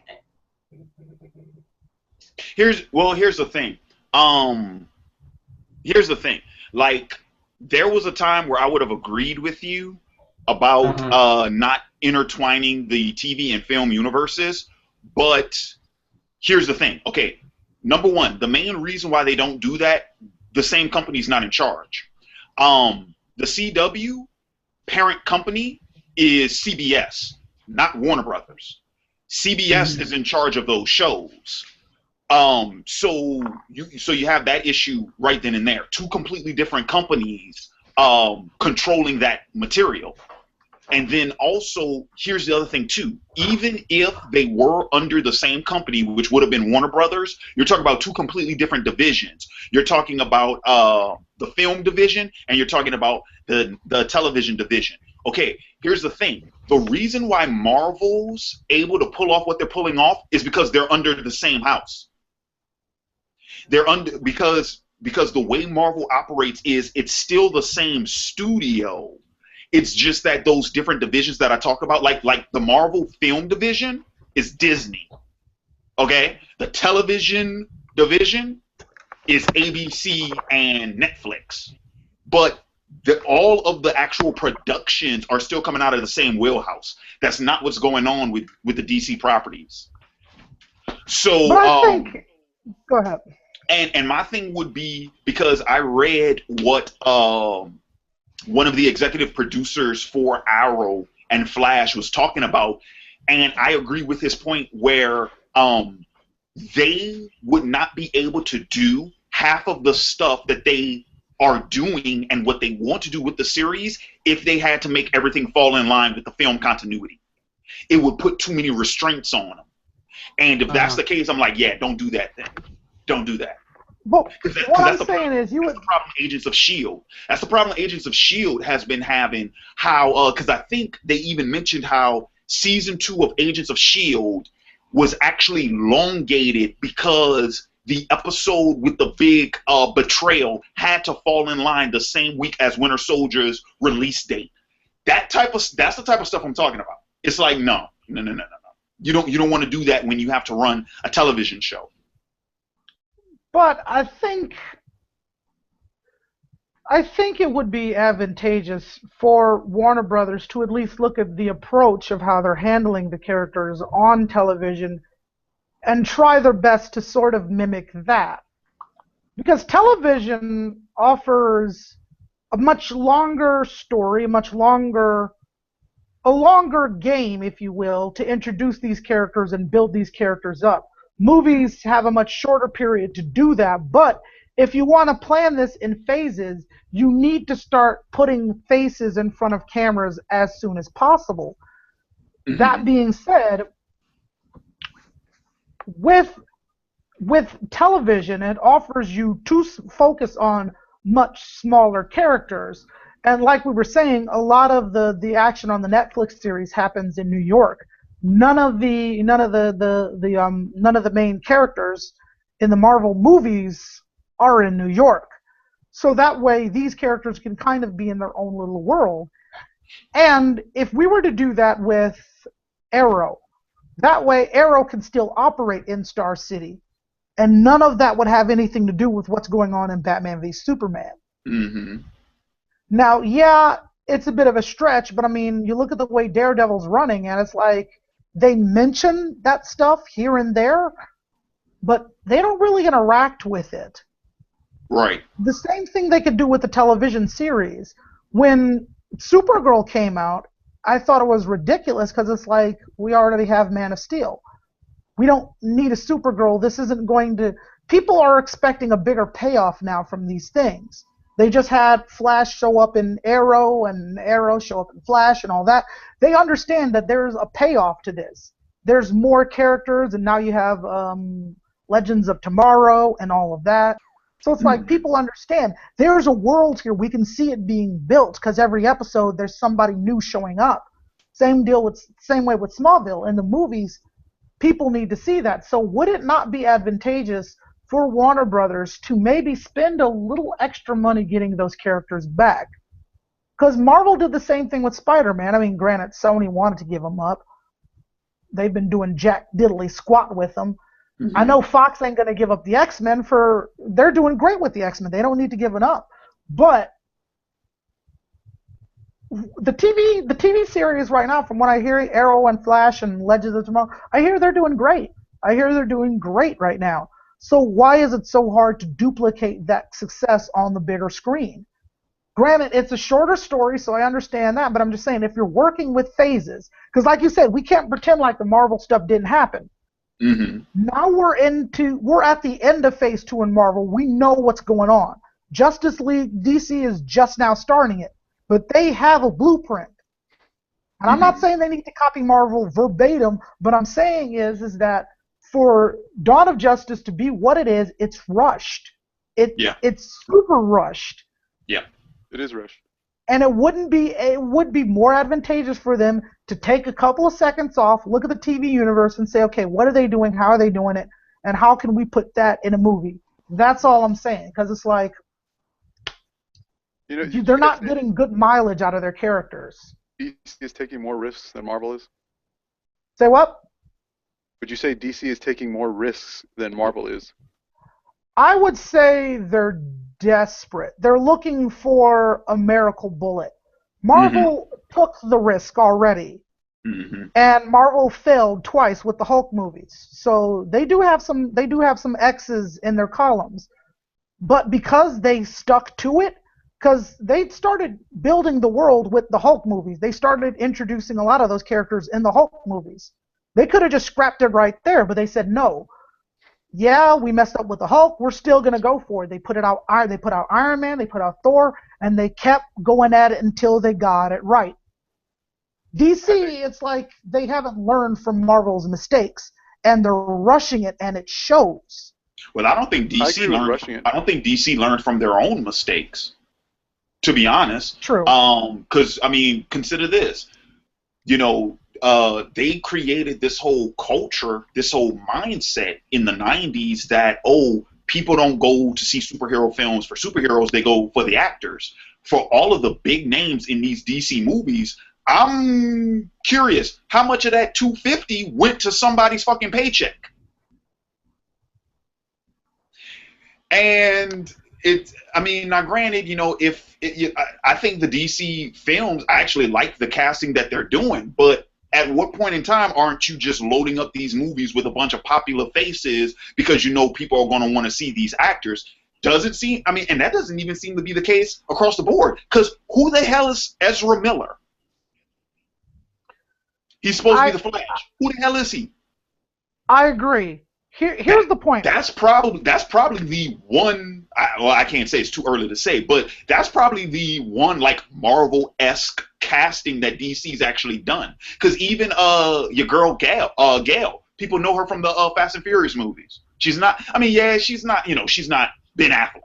Okay, but to say that you got all these big names in these major supporting roles, I'm like, okay. This is the point that I've made with the Marvel movies, is that, okay, who was the biggest actor in Thor? Anthony Hopkins. Yeah. Right? Exactly. And how long was he in the movie? Not really minutes. that long. Yeah, not really that long. And you also had Natalie Portman in there too, but she's justified. Who was the biggest actor, aside from Robert Downey Jr., who's the biggest paid actor in the Iron Man movies? Samuel L. Jackson. And you also had Jeff Bridges show up, and that was in the first one. So, and Captain America, who'd you have? Tommy Lee Jones. The next Captain America, who'd you have? Robert Redford. Yeah. Oh shit, they had a lot of big ass names too. Exactly, but they had Oscar award winning motherfuckers. Yep, like Ant-Man had Michael Douglas. Something One of wrong my with favorite it. actors. I don't think Ben Affleck's performance was bad by any means. No, I don't think. I didn't think Affleck would make a bad Batman. What I'm saying is, the point I'm trying to make with bringing up the whole actor issue is because I see a lot of practices that Warner Brothers did way back then, and to say that Marvel, and here's the other thing, I need people to understand me when I'm talking about when I say like mistakes. And mistakes that Warner Brothers made back then, Marvel hasn't. I'm not just talking about Marvel Studios as as its own organization. Because remember, Marvel Studios has only been around since like '06, '07. So when I talk about like X-Men, that's Fox. Spider-Man, that's Sony. You know, like other studios have had these Marvel properties and have done better things with them, right? Whereas Warner Brothers, we're still the same studio. We still working with the same properties, and we're still making the same mistakes. 20 years later, we're still doing some of the same shit. No one heard anything that I said about the casting, did What they? you talking about? Okay, all right. No, because like my call dropped, so no one Yeah, heard any. I think that was Johnny. while I was in the middle of talking. So I think you're good. Oh, my bad, my bad. Yeah. Either way, yeah, the DC and Warner Brothers is still making the same mistakes, but it's like Marvel. They got Chadwick Boseman to play Black Panther when he was cheap. Mm-hmm. They Yeah. got him when he was cheap. People know him. I knew him because I watched Persons Unknown, so I knew that guy. So I was like, okay. And the first time I saw him too, I was like, he should be Green Lantern. DC should get him to be Green Lantern before they scoop. Sure enough, Marvel got him. He's Black Panther, and I'm like, yeah, they got him cheap. But Marvel gets characters. Mm-hmm. Because if you knew who Chris Hemsworth was before he was Thor, you're lying or you're from Australia. Those are the only two possibilities. Or you recognize him from his modeling ads. Yeah, but like, come on, you know, Robert It's Downey possible. Jr. It's possible. I knew about Alexander Skarsgård, homeboy from True Blood. I recognized Okay. him from like I recognized him from like Calvin Klein ads. Okay. Comment withdrawn. Either way, the point is Marvel But is you didn't know him casting from no actors. That's the point. You didn't know him from any acting roles. Is the point you're Yeah. trying to make? Marvel cast their characters. They were able to take Chris Hemsworth and turn him into Thor. They were able to take Tom Hiddleston and turn him into Loki. Robert Downey Jr., yeah, he's a competent freaking actor. And that's why he's raising the bar for everybody else. Because let's face it, when Iron Man's on screen, it's awesome. Because we know Robert Downey Jr. knows exactly what the hell he's doing. Chris Evans, people just completely forgot that he was Johnny Storm. Well, when they saw the movie, but like you know, and that's the funny comparison because it's like for all the shit that Affleck's getting since he's done Daredevil, it's like you know how much shit Evans got when they announced that he was going to be Captain America. But People here's gave the thing. shit all over. Here's the thing, though. Chris Evans did so much to sell Captain America. Mm-hmm. Ben Affleck, he didn't sell me on Batman. He wasn't like a lot of people are using hyperbole like, oh, he's the best Batman ever. And I'm like, he didn't do anything new, interesting, or engaging with the character. He was just angry all the time. Like, you could be angry. Like, Batman's more than just an angry dude. I'm sorry. But, you know, so it's like all of what Marvel is doing is they're getting characters and they're turning them into the character. They're getting actors and they're turning them into that character. DC, when I see the Suicide Squad movie, I'm sorry, I'm just going to see Will Smith in cosplay. Mm-hmm. I'm just going to see Ben Affleck in cosplay. That's, I'm sorry, but like, that's just me, and I'm not going to sit there and try to hate on the movie, but it's like, I don't see Deadshot. I don't see that. And there's never been a black Deadshot in continuity anyway, so it's like... Yeah, but there's never been a black Perry White either. Or Heimdall, for that matter. You know there ain't been no fucking black Heimdall. There are no black Vikings. Here's the thing, though. Perry White is not a character. Perry White is a job. As long as he's the main editor at Daily Planet, it could be Patricia White, it could be a white dude, it could be an Asian dude. As long as he's the editor of Daily Planet, it doesn't matter who he is. Or Cat Grant. Yeah, it doesn't matter who it is. Dude, I'm sorry, man. I love Cat on Supergirl. She's fucking awesome. I love her character so much. But you can have a Superman movie without Perry White. It doesn't matter. Perry White is a job, not a character. Same thing with Jimmy Olsen. Jimmy Olsen is a job, not a character. That's it. And I assume Heimdall is a job. It's like I just protect the bridge. Heimdall is a background character, but it doesn't matter. It doesn't freaking matter. It doesn't matter. And that's another thing. Marvel is earning things. Because it's like Guardians of the Galaxy, and I keep coming back to this because it's stupid. I'm not saying the movie is stupid. I'm saying when you look at Guardians of the Galaxy as it is, you have a tree that can only say the sentence with its name in it, I am Groot. You have a raccoon with a laser gun. At no point, at any point in time, should this work. But it did. Why? Yep. Because people saw the Marvel movies and they trusted them. They looked at that and they said, this looks stupid as hell, but it's Marvel. I can trust them because I know it's going to be awesome. And what happened? It was awesome. And now Marvel can sell Ant-Man. Ant-Man. Yep. And I thought Ant-Man was going to tank, especially with all the stuff that was going on with Edgar Wright and the fact that it got pushed back and rewritten and reshot. And now here's my thing though. I personally didn't care for Ant-Man, but that's not because Ant-Man was bad. That's because Ant-Man wasn't better than Winter Soldier or Guardians. So what I'm saying with that is I only liked Ant-Man because it didn't reach the bar that was already set so high by its predecessor. That doesn't make it a bad movie. But Larry, herein lies the case, though. That movie was a vehicle to launch Ant-Man, to get you familiar with the character. And in that case, it succeeded on every level. To me, it's a great movie. Why? Because I understood the character immediately. I got a struggle. He's a family man. Yeah, he's done some bad things. So when you see him in Civil War, it makes sense why he would be on Captain America's side. That is the purpose for that. And that movie did it brilliantly by giving you every step of Ant-Man's life to the point where you can sell Ant-Man. Marvel is selling Ant-Man. DC can't even get Batman and Superman off the ground. So Think of that for a second. You don't have an issue with them showing everything of Ant-Man from his origin story and his backstory, but you have a problem when they show... no, with Batman... With Batman, what my issue with that was, we've seen it several times over. Now, yeah, we need to do it for the audience who needs to get caught up, but we've seen it already. Also, it was a waste of two very great actors. It was a waste of two very good actors, Jeffrey Dean Morgan and Homegirl from The Walking Dead. But Steve, you can't. No, Steve, that argument doesn't hold any weight. No one knew who the fuck Ant-Man was. And even the people who did know who Ant-Man was, like one of my friends, he was like, "Oh yeah, the Ant-Man movie's coming out." It's like, but homeboy don't look like Hank Pym. I'm like, that's because that's not Hank Pym. That's Scott Lang. It's not even this fucking Ant-Man that the older crowd is familiar with. It's the second Ant-Man. Exactly. Mm-hmm. So you can't make the argument of, oh, you have a problem with us seeing the Batman, or everybody knows fucking Batman's origin. Everybody fucking. Yeah.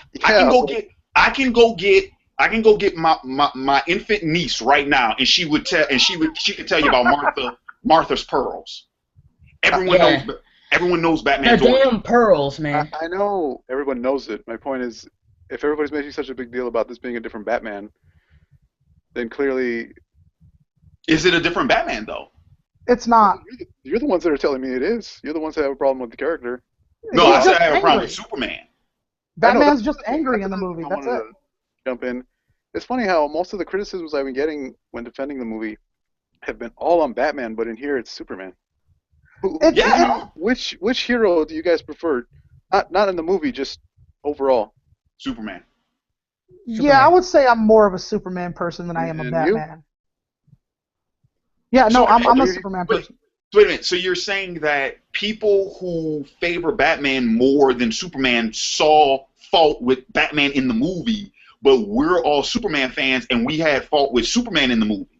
I don't have a fault with Superman in the movie. I just want to put that out there. Because if that's the case, like Hugo, when me and you talked last week, if that's the case, how the fuck do you polarize an audience like that?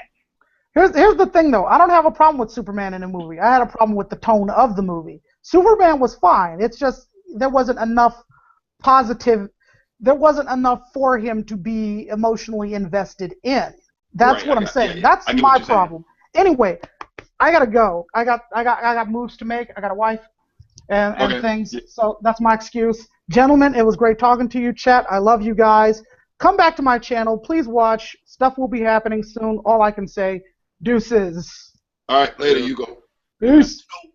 So okay, so on that note, I wanna okay, so Steve, because you dug Batman v Superman, do you find anything wrong, or do you have any concerns with the DC universe moving forward? Yes. You I didn't say do. I didn't say it was a perfect film. I just said I don't think it deserved the hate it's getting. Okay, okay, They rushed all it. right. It's too rushed. There's too many plot lines in it. It could have been better served with standalone films before getting to Justice League so quickly.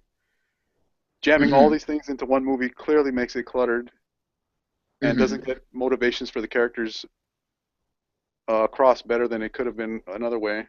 Um, Other than that, and some differences they changed in the characters, maybe Batman specifically, I just don't think it's that bad a film. That's all I'm trying to say. But I just find it interesting that here the focus is more on Superman, and with other people it's Batman, because you guys like Superman better, they like Batman better, and it just goes back to what I was saying, that it's clearly a preference thing. People pick and choose the hero or the representation of the hero they want from the comics, and if it doesn't fit that role in the film, they get really angry. Well, I could go ahead and get picky about some shit. Like, yeah, I do have an issue because I heard Batman uses guns in the movie. Batman should never use guns. That's just my personal impression of that. So yeah, if I would have seen the movie and I saw that shit, I'd have left because I'm like, Batman doesn't. Oh He man, should never use guns. that was a dream sequence actually. It was a dream sequence in which he used the gun. Yeah, But Okay. multiple Well, times. you probably would have just walked out. yeah, I probably would have just walked out. More than likely, I would have. But anyway, okay, riddle me this though. What concerns do you have with the movies going forward? Honestly, I hope this was one of those movies where they were just so they wanted to get to Justice League so quickly that they had to do this stuffed overstuffed plot line, and they're gonna, because I know a standalone Aquaman, Wonder Woman, I think a Green Lantern one, they're all gonna come, and that's gonna be cool. Mm-hmm. Just hoping to God that this is just it was just used and stuffed just to get to those quickly, faster. Because if Okay, it, but so then that's not a problem you have with the future movies, is it? unless they continue in what they're doing now, yes. If Oh, I it's see gonna what be you're a saying. problem, So what you're saying is if they keep making them the same way they made this one, then it's not gonna play out well. right?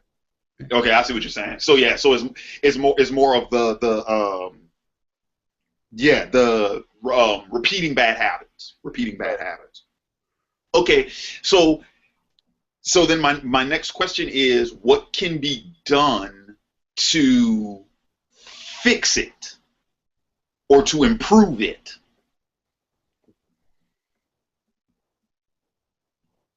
Did you guys catch that? Yeah, Yeah. yeah.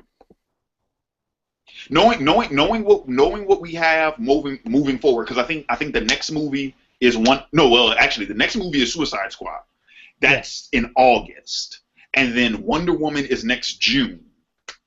And because those are the only two. I think Aquaman is shooting now. I think So. Aquaman is shooting right now. Yeah, I think so. So that's going to be the next one after Wonder Woman, I would assume. So They yeah, have to slow it down. Take your time to build these characters and their motivations, so when you get to those moments, like the death of Superman, they mean a little more to us. Because I didn't have a problem with the death of Superman and what it meant to the people in the movie. I had more of a problem with it when it comes to us. I would have liked to have seen more Emotion. Superman. Yeah, exactly. For me, but I don't have a problem with it how they did it in the movie. But they got to slow it down. They got to build up these characters a bit. If they have to use the Marvel formula, which they didn't invent, by the way, they're just using it. Use that, and hmm to make these characters aim toward more of what we're used to.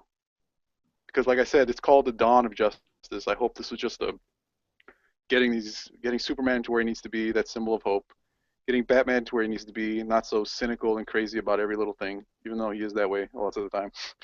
hmm What about you, Max? The like Steven said, like they have to slow it down, and the thing they need to do is establish a focus, establish a goal, establish an end game. When you look at the Marvel movies, everything is building up to Infinity War with Thanos. Hmm. With Warner Brothers and what they're doing with DC, what is the main focus? What is the end game? What is the Dark final? side. That's what they're leading to.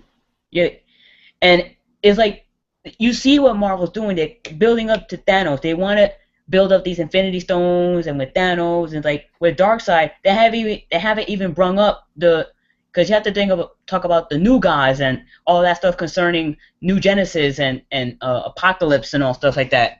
And so there's no real end game. There's no real focus. It's like, okay, let's just put all these characters here at once because it's like Steven said, they just want to get the Justice League, but they don't Hmm. have that long-term goal of what do we want to do for Justice League Part 3. Instead, we just want to get the first one out real quick. Hmm. I think they actually have a With long-term Marvel, it's goal. just Go ahead. it's like with Marvel is just we need to focus on, okay, let's set up these individual movies, but ultimately, what do we want to do for Infinity War? And that's gonna be our final like boom. Um, so that's my concern with DC cinematic movies. It's just like they just want to get to the first Justice League movie, and I'm like, at that point, what do you want to do after that? Hmm. I think they have a set plan. I just think they made that very clear with the dream sequence and the Flash appearing. They have a set plan to get to Darkseid.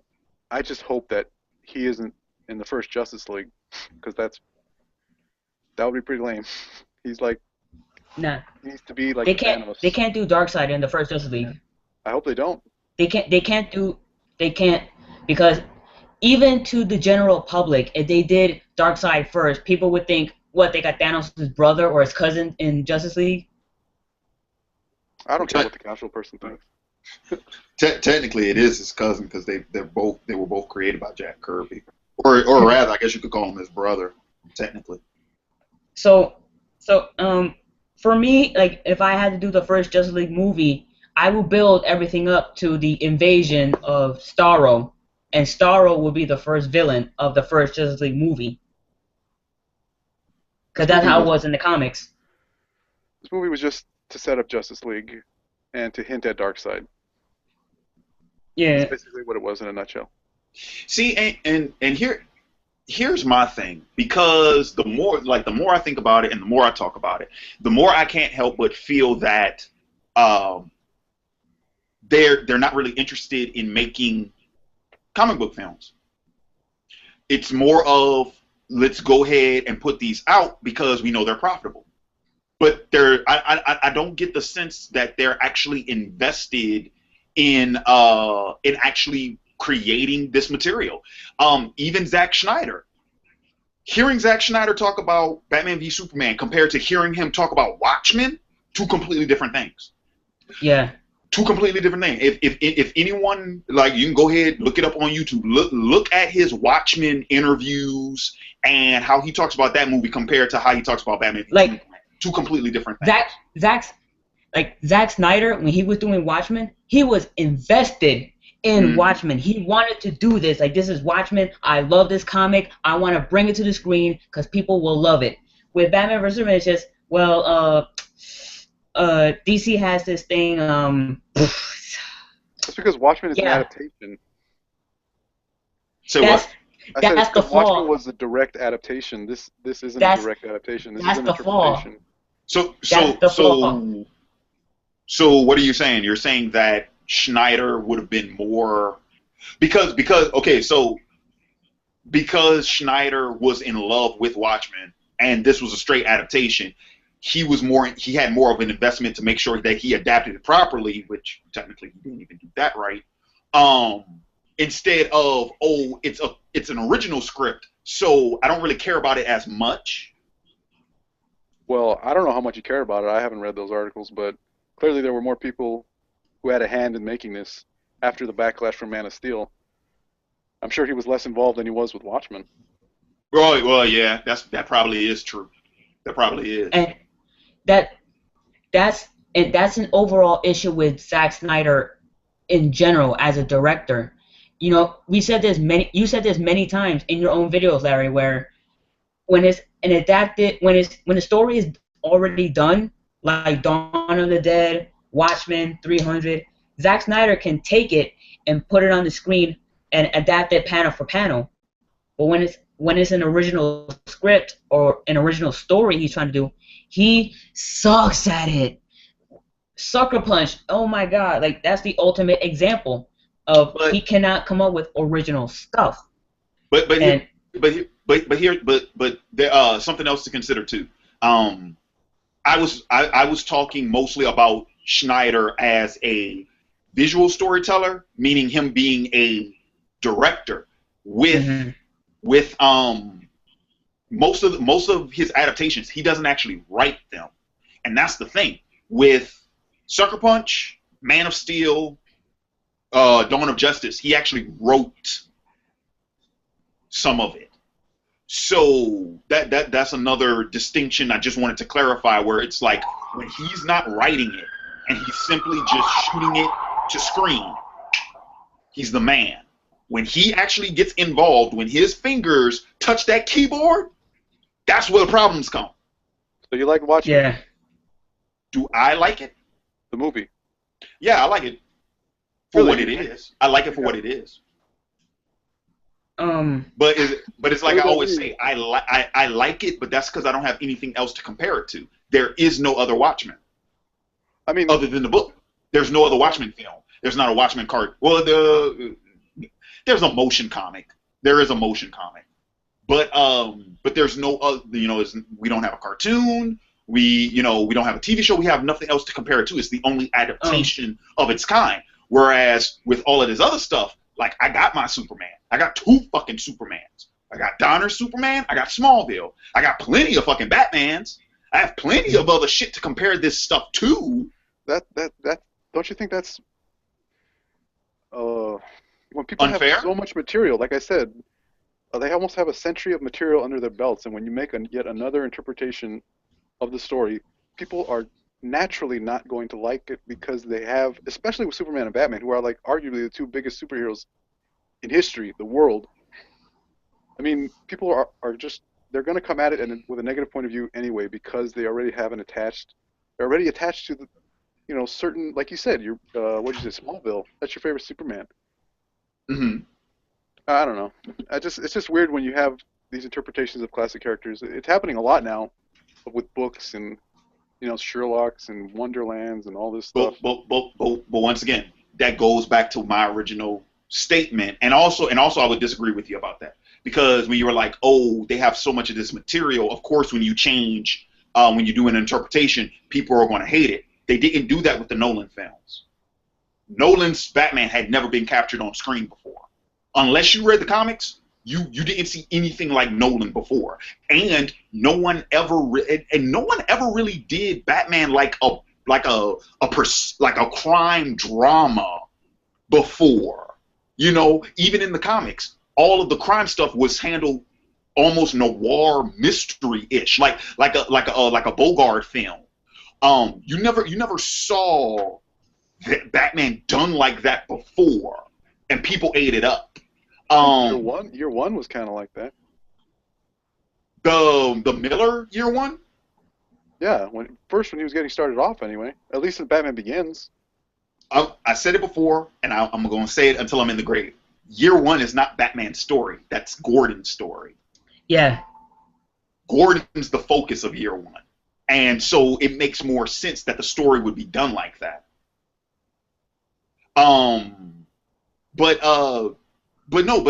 once again, like I just said, even with Nolan's trilogy, even like I said, Smallville, which is a very different interpretation of Superman, their characterizations in those properties are still inherent of the character. They're not any different. Especially with Smallville, all Smallville does is tell you a period in time earlier in Superman's life. Now, you're telling me that these new films are supposed to be telling us the same thing. Well, this is Superman just starting out. No, I don't believe that. I don't believe that. That's not convincing to me.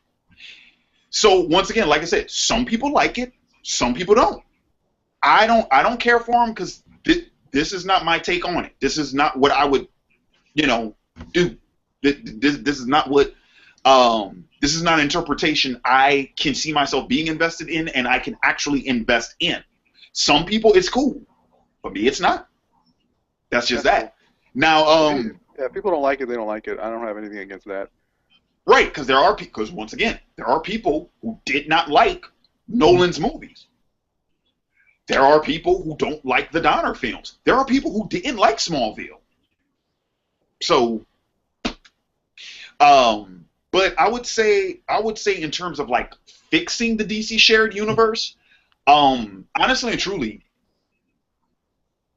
um, you gotta get some different people involved. And I think Schneider needs less control.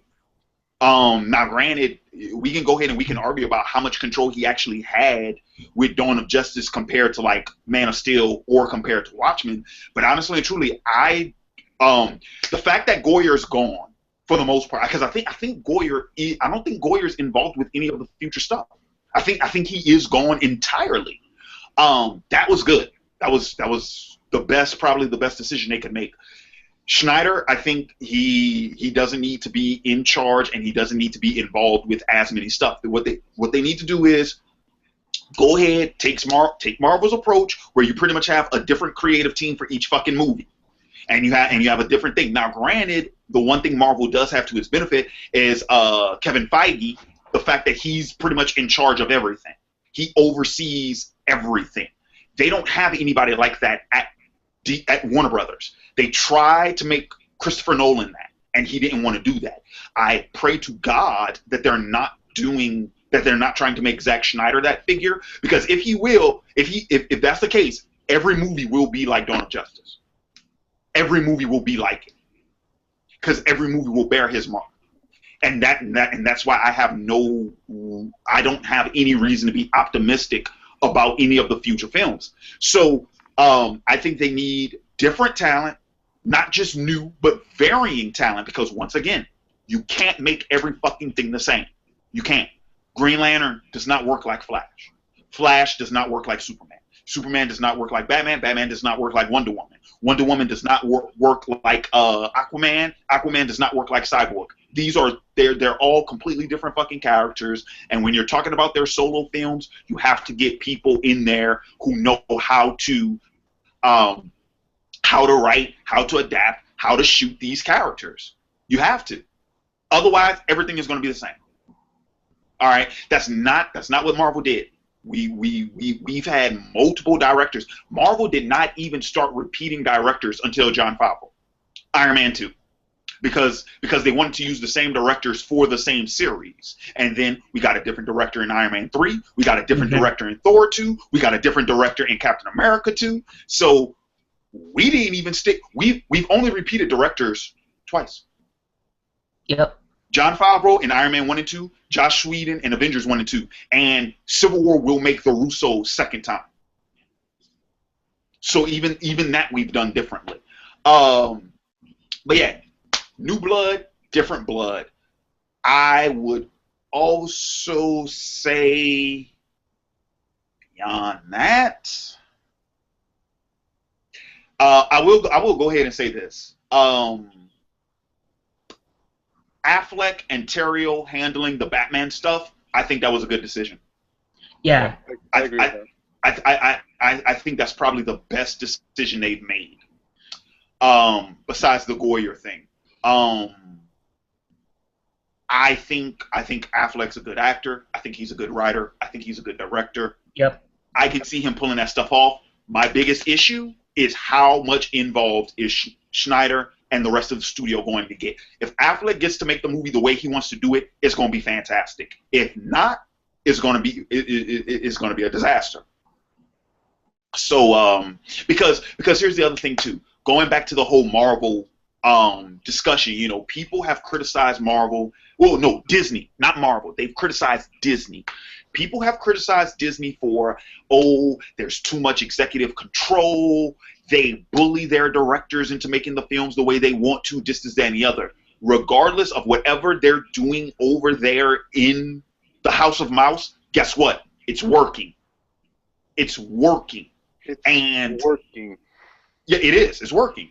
Is it not working? I mean, it's working. It's getting the job done. It's getting to the point. Lots of.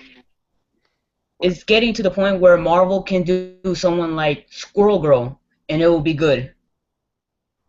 I would probably say that the Marvel method, the only thing that I would say was a huge like letdown that came out of them was the fact that we did not get Edgar Wright's Ant-Man. That's it. Because there were so many creative differences between Edgar Wright and the studio that he bailed. That's it. And then, like Hugo said, I mean, if you liked Ant-Man, what's the problem? Okay. So, okay, last thing you said was Ant-Man, right? That was like Iron Man all over again. I don't have no problem with origin films, and I like what Marvel's doing, but a lot of what they've made has been pretty, like, just mediocre. I'm not shitting on Marvel. I'm not shitting on Marvel, by the way. I like the Marvel films. You think so? Iron Man 2 and 3, they sucked. Yeah. You don't think so? Yeah, well, 2 sucked. 3 I actually liked a lot better after I rewatched it a couple of times. But like what they did with the Mandarin. No, I hate that. I'm talking about the Extremis storyline. I thought that was, I mean, that was fucking cool. Some of the films are pretty forgettable. Like I said, Iron Man 2, Thor 2, Iron Man 3. Thor, yeah. I would say Thor 2 is good. That's it. Not great, not phenomenal, good. Like it's even keel. You know what I mean? It's not bad, but it's not fantastic. I would attach the word phenomenal to only a few Marvel movies, and to me, that's Iron Man 1, Winter Soldier, and Avengers 1, and Guardians. Iron Man, Iron Man 1, Guardians, and Cap 2. And I like Cap 1. I love Cap 1. You wouldn't put Phenomenal on Avengers 1? Oh yeah, Avengers 1. Okay. Okay, then I'm right with you then. Yeah, I would put Phenomenal, Iron Man 1, Cap 2, Guardians, Avengers 1. Yep. Those are the best films. Mm-hmm. And the ones I mentioned earlier, I don't like or are forgettable, and the rest are just they're just there to set up what's coming in the future. Right. Well, see, but that's sort of my main complaint. Like I said, that's sort of my main issue with the DC stuff. It seems like, you know, they're not really. I don't think they really want to make good films. I think they just want to make them and put them out so they can make money. That's it. And it's kind of sad because I have argued this, and I will continue to argue this, and I'm going to get so much shit for this comment. But I always thought DC had the better characters. It is. I agree with you wholeheartedly. I always thought DC had the better characters. They do have the better characters. Mm-hmm. And I honestly think, I don't agree with you just saying that they just want to make movies. I honestly think they are at least trying to make different, they're trying to be distinct and different from Marvel. That's clear. With their tone, and I think they're trying to make good movies. I don't think they just... But trying to be you know what, Steve? But Steve, here's the thing though. Look, but no, there are inherent differences that if you make the properties in the spirit of their conception, there's an inherent difference between Spider-Man and Superman. There's an inherent difference between Iron Man and Batman. There is an inherent difference between the way storytelling is done with the two companies that is just going to stand out. The idea that they have to do all of these different things so that they can make the film so much different. It's like, no, you don't. If you make Superman legitimately Superman, it's going to be different. If you make Batman legitimately Batman, it's going to be different. It will. It's going to show.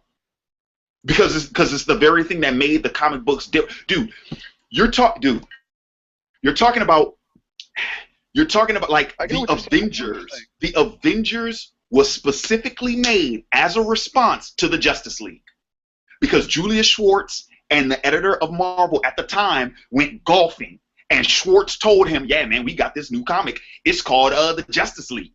And he's like, they're doing team up. They got a team of superheroes. We need to do something to... Actually, no, I take that back. That's how Fantastic Four was made, not Avengers. I take that back. That's how the Fantastic Four was made. And what was the inherent difference? Oh, our superhero team, they're not just a bunch of superheroes that join together. They're family.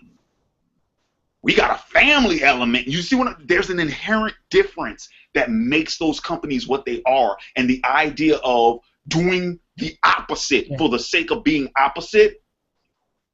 I agree that there are enough differences to just, like you said, just make the film and it'll be different on its own. But just like the example you gave, and I mean, Marvel takes a lot from DC. Yes. You can't deny that. I mean, it wasn't until Marvel started getting really good that DC started to actually better themselves. Because prior to Marvel coming into the game, DC was rather bland in my opinion. But I don't. Yeah. They can make. I mean, hell. I mean, dude, the biggest difference. Marvel doesn't mind killing its villains. That's the biggest difference. That's the biggest difference between the two. Well, they don't mind killing people at Marvel. That's another thing. Villains. Marvel villains. Oh yeah. Well, but DC's not doing any better. I like Zod. But I'm gonna be honest with you. My opinions on Zod and Man of Steel, and he was one of my favorite parts about that movie. Same thing about Red Skull and Cap. You got Michael Shannon playing Zod, just like you had Hugo Weaving playing Red Skull. They put the shackles on him. Let those motherfuckers play those characters the way they want to do them. And bruh, dude, if they that's the thing. It's like, man, like you can't tell me that Hugo Weaving's performance in Cap 1 was Hugo Weaving playing Red Skull. No, it's Hugo Weaving playing what the script said Red Skull was, but that wasn't Hugo Weaving playing the Red Skull he wanted to play. You can't tell me that. Because if it was, bruh, he'd have killed it. I still liked it. I still liked Red Skull. He's actually one of my more favorite villains in the Marvel movies, but he would have killed it. And just like Michael Shannon playing, I'm like, no, that's not Michael Shannon playing the Zod he wanted to play. That's Michael Shannon playing David Goyer and Zack Snyder's Zod. If he would have played Zod the way he would have wanted to play him, it'd have been another story. Cause Shannon he'd have ripped the roof off the motherfucking ball. So, how come everybody's bouncing in and out? Is it the connection? I noticed when he bounces out, you sound a lot clearer. That's weird. That is weird. So,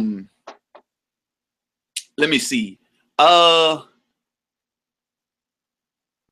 Somebody argued DC has better villains than Marvel. That's debatable. They do. In almost every regard, DC is better. But that's because I love DC. But they have like the 3 best rogues galleries of any hero. DC, you think? Yeah. Who's that? Batman, Flash.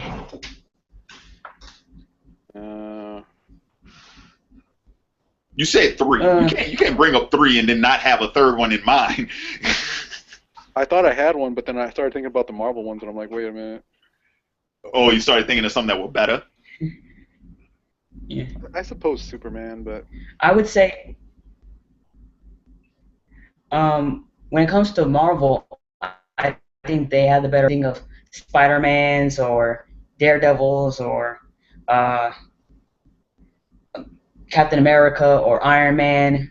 Talking about villains? Or Thor. Yeah, villains. Spider-Mans are overrated, although I do like them. Most of them are just... I wouldn't say that. I think Spider-Man got the best rogue gallery in the Marvel universe, personally. I would agree with that, and I still say it's overrated. Because every other property has like that handful. You know what I'm saying? Like Iron Man got that handful of villains. X-Men got those handful of villains. But Spider-Man, I mean, shit. You need 2 hands. Yeah. Yeah, I agree. He's got the best in Marvel, but that's just 'cause he's so popular and he gets all the, you know. Oh, you get all the cool toys. We gave you all the good ones. And most of them are animals. I mean, come on. Yeah. Yeah. But so that's we could go ahead and we could go much further. I will say I do kind of feel a little disingenuous given the title because we didn't really talk about rewriting the shared universes.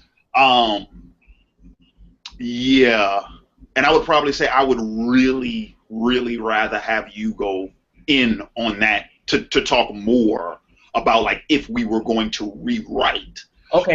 But then again, in that same esteem though, just like I mentioned earlier, Max, like I don't think it would be fair for us to pretend like the MCU doesn't exist.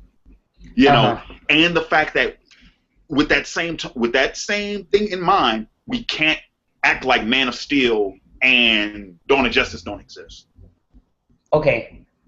So yeah, I think I'll ask some of my viewers, see if they really want to see us retackle this topic. I know somebody mentioned us going more in depth with talking about the Marvel films, and I'm totally interested in that because I haven't done a Marvel discussion since I think Iron Man 3. Since the first film of Phase 2. So You mean like MCU or like X-Men 2? MCU. Okay. Like I haven't done an in-depth MCU discussion since Iron Man 3. So yeah, All right. I mean it's been what was that? 2013. That was 3 years ago too. So but anyway, I guess go ahead to sort of bring this hangout to a close. Do you guys have any final thoughts?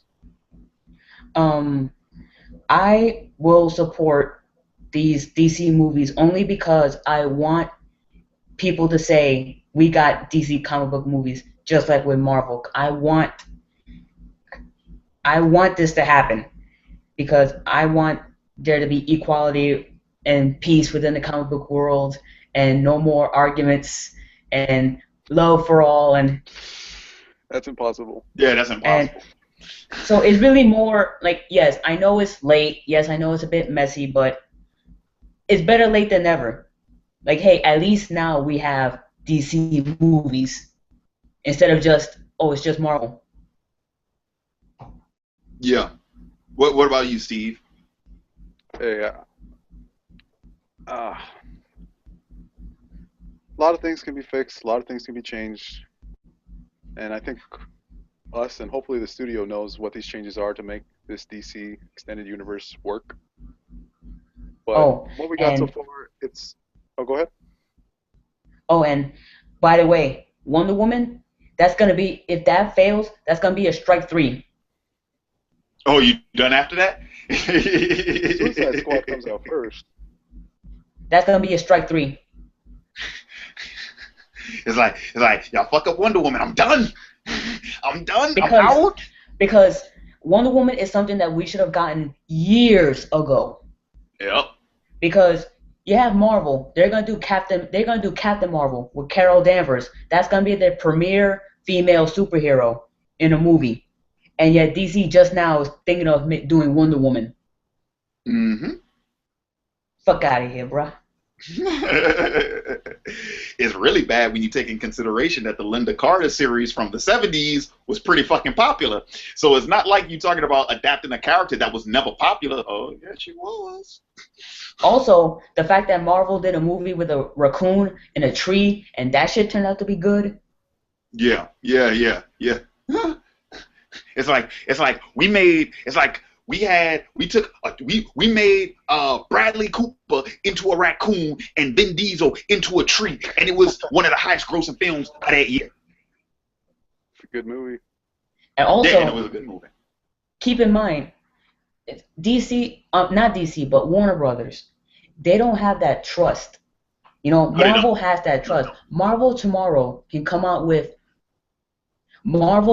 tomorrow and be like, okay, we're gonna do Squirrel Girl. We're like, oh man, I'm so excited, I can't wait to see it.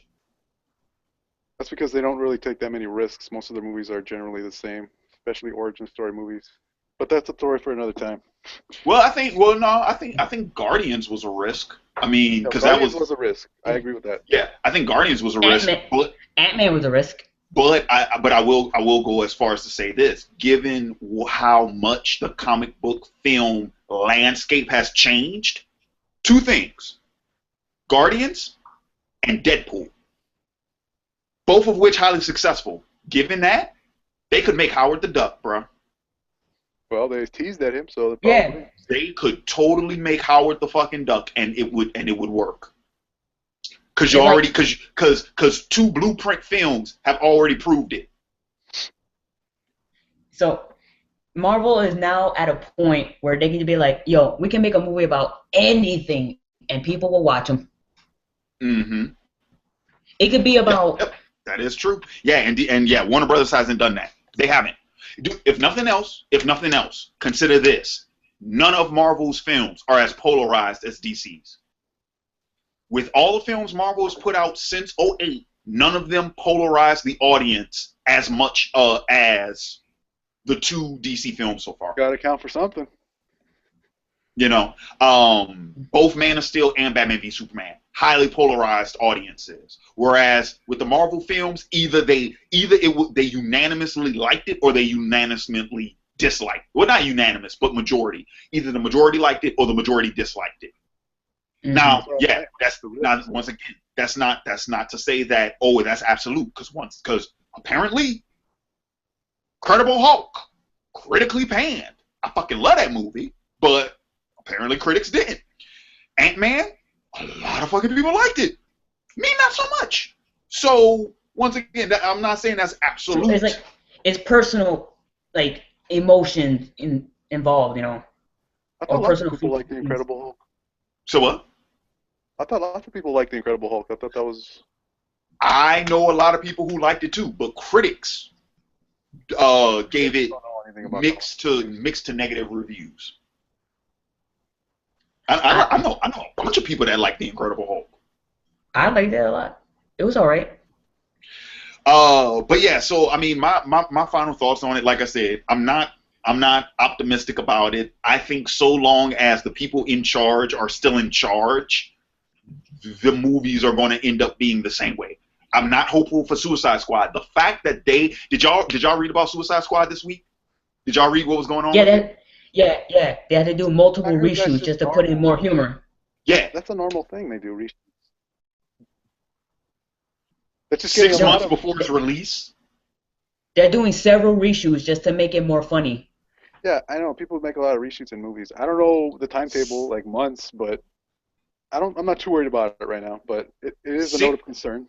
Sure. 6 months before your release is a concern. Well, we'll see. I didn't think it needed more humor anyway. I think that's just an attempt for them to try to make it something that it wasn't, because I'm pretty sure it was as dark and gloomy as the rest of the movies they made.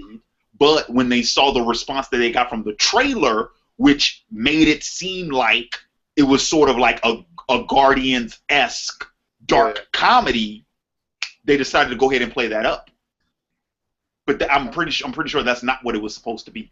And I'd be real fucking curious seeing the original cut of it. I'd be real curious seeing the original cut compared to the new theatrical we're getting. Also, In which case, uh, somebody needs to answer with that phone. with Marvel, when they made Guardians of the Galaxy, they did that with the intention of having another franchise once Avengers finishes. Like, they can now Mhm. bank on, with Warner Brothers, they could do something like that by doing, you know, Teen Titans or Justice League International or the Justice Society. And like, I have it here in my Phase 3, Justice Society would be that other team that Warner Brothers can bank off of. Mhm. Like, Yeah, I you mean, remember in Smallville when they did the Justice Society episodes? yeah, those I think those were like one of the few good episodes of seasons 9 and 10. Yeah, but 9 and 10 were rough, man. but like those episodes were great because they had that emotion of just being like, this is the past heroes, trying to reclaim their, glory they had years ago. How many times Hmm. have we seen that storyline work well? Right, The right, older exactly. hero, the older hero trying to reclaim the spotlight. Hmm. But then again, honestly and truly though, if I was going to do a Justice Society movie, I'd do that as a prequel to Yeah, the Justice League. 'cause- But then again, also, if I was setting up for a Justice League movie, I would have a universe where the Justice Society already existed. mhm. Like how in Watchmen, the Minutemen. Yeah, Yeah, yeah. Oh, I'm sorry, no, the Crime Busters. The Crime Busters predate the Minutemen. wasn't it the other way around? No, and I'm talking about Larry, come in on, the brother. books. In the books, the original team is called the Crime Busters, and the No, new no, no. team is called the Minutemen. In the movie, they were like, no, the old team is the Minutemen, and the new team is the Watchmen. They're never called Watchmen in the books. That's true. No, no. In the book, the Minutemen were first, then Crime Busters came second because that was Captain Metropolis trying to start up the team again. Remember, the Minutemen came before because that's when they had that whole situation with Comedian, and that's what broke up the team. Yeah, but I don't think that was the original team. No, he's talking about the Like the team original team before was Minutemen, but then the Minutemen. Captain Metropolis. No, he's talking Even about the whole even I Night could, Owl and everything. hey, I could be wrong No, if I got if I got them reversed. I'm agreeing with you, Larry. If I got them reversed, I could be wrong. Go But there. but um but yeah, I do know like the fact that they didn't even want to use the name Crime Busters in the movie. I'm like, why the fuck would I mean, you use that? hold on. I can see why they did that. I can see why they did that because when they did the Watchmen movie, because they want to kind of separate the focus because they wanted to because the movie's called Watchmen, so you have to keep the focus on Watchmen. If they did something where they focus on Crime Busters, that would kind of take the movie audience kind of like, what? The Crime Busters? What's that? Like what? So I think that's why they did it.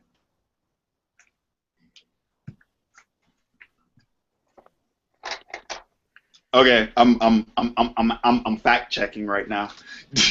Yeah, I'm right, Larry. I'm right. Yeah, I yeah. think the problem here is you guys are confusing which the old team was. I think Larry's No, talking No, about well, here's the thing though.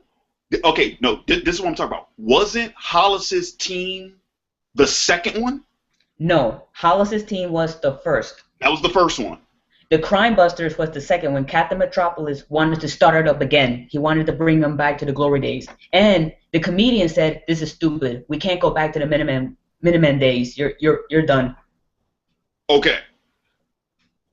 But I thought, but weren't there like 3 teams in the book? Yeah, no, they weren't. Yeah. There was the Remember Minutemen, old the team. Crime Busters, and then that was it. Oh, okay. Remember, the team didn't really come together in the Watchmen book. It was just they were just brought together by this mystery. It was the Right. movie. It was the movie that put the emphasis on the Watchmen team, even though there was no team called Watchmen in the book. Okay. Okay. I got you. Okay, I got you. Man, But yeah. But anywho, so I think that pretty much wraps up the hangouts. See y'all next time, aka Civil War. But yeah, so so wait, what you were saying, Max? Civil War's gonna own that shit, bro. Civil War's Yeah, gonna. see, I see. I find it funny because it's like both companies released their big versus movie in the same year, and I'm like, dude, Civil War is just gonna fucking Yo, shame Warner like Brothers. Warner Brothers has Justice League. I mean, Batman v Superman: Dawn of Justice and Suicide Squad. Marvel has Civil War and Doctor Strange. I'm on Team Marvel. Pick a side, Team DC or Marvel. Like Doctor Strange, I love that Doctor Strange. parking lot battle scene very. Wait, what you said, Steve? Steve, what'd you say? Parking lot. Wait, you're bringing up He Steve? said that parking lot battle should be epic. The parking lot battle. Yeah, that seems like a weird place to fight. I mean, I'm no, I like, mean why are y'all fighting in a parking lot that's something in that the day? hey, you know, when you get angry, you'll fight anywhere. Like where we got fight, we Yeah, got but it's fight. not. It's not like somebody was. It's not like Black Panther was waiting for Cap by his car. Like, I'm gonna catch a nigga in the parking lot. That's not what happened. Like, there are no cars there. It Like seems wait. abandoned. Like wait, I gotta park my car first, then we'll fight. Like you just wait. Like honestly, I'm kind of waiting for somebody. I'm waiting for like Hawkeye to show up with the boom box, and Ant-Man throw down the cardboard. It's like, let's get it. I was like, why are y'all in the abandoned parking lot in the middle of the day? I mean, there could be an explanation for that in the movie itself. Mm-hmm. Definitely. Yo, just a trailer for Civil War, it excites me. Yeah. And yo, they put all this emphasis on Spider-Man in the trailer, but Black Panther, he's gonna steal that shit. They didn't put no emphasis on the motherfuckers in the trailer like 7 seconds. What emphasis? Yo, I mean the reaction to it. He's a post-title scene. Hey everyone. I don't get how people are freaking the fuck out over Spider-Man. It's like he's in the trailer like 7 seconds. Big deal. But yo, okay. Black Panther's putting in that work. I'm glad people are excited, but I'm like, y'all motherfuckers need to sort of temper your expectations, man. Like, Jesus. But yo, Black Panther, he's putting in that work. I'm more excited for Black Panther than Spider-Man. Yo, Black Panther, when he was running at Bucky and he sliced up them tires. So anyway, so we're gonna go ahead. We're gonna hop off. That's going to conclude this special live hangout. I do want to mention one other announcement. As I mentioned in my Vikings episode review, I wanted to go ahead and use this hangout as the relaunching pad for discussion of the week. My discussion of the week segment will be coming back next week. So please, if you haven't already done so, in the comments below, please leave your suggestions for discussion topics. And as always, thumb up the one you want to see me discuss. The one that gets the most thumbs up will be the one I tackle in the next video. So please feel free to do that. Also, please feel free to check out my other videos. Check out my reviews of, let's go down the list now, The Flash, Arrow, Legends of Tomorrow, Vikings, and Daredevil. Check out those reviews. And also, if you like this hangout, please feel free, like it, share it with other fans of the DC films, people you think will get the kick out of this hangout, seeing us going back and forth about the DC films. Please feel free, share it. And if you want to stay up to date with the latest in the OAW uploads, make sure you subscribe to the OAW YouTube channel. Now, another big announcement. Y'all gonna lose your I only got 37 people left in this hangout, so the crowd's not as big. But another big fucking announcement to the channel, and people gonna lose their shit. Oh. Okay. Oh yeah. I'm hyped. Yeah, they're gonna lose their shit. Okay. Apparently, Bleach chapter reviews will be returning to OAW. I know, right? Whoa. Yeah. Are you serious, Yeah. Larry? Bleach. No. Okay. Let me clarify. Did you lose the bet? Huh? So what? Did you lose the bet?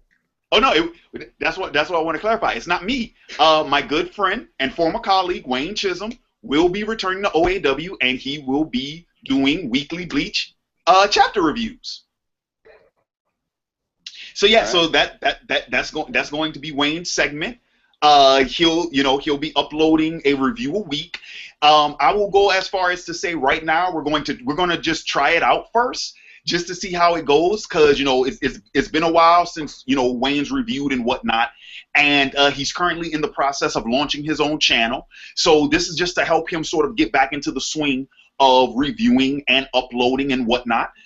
So yeah, we're going to test it out. We're going to see where it goes, and people have been asking for it. People have been asking for anime and manga reviews on the channel.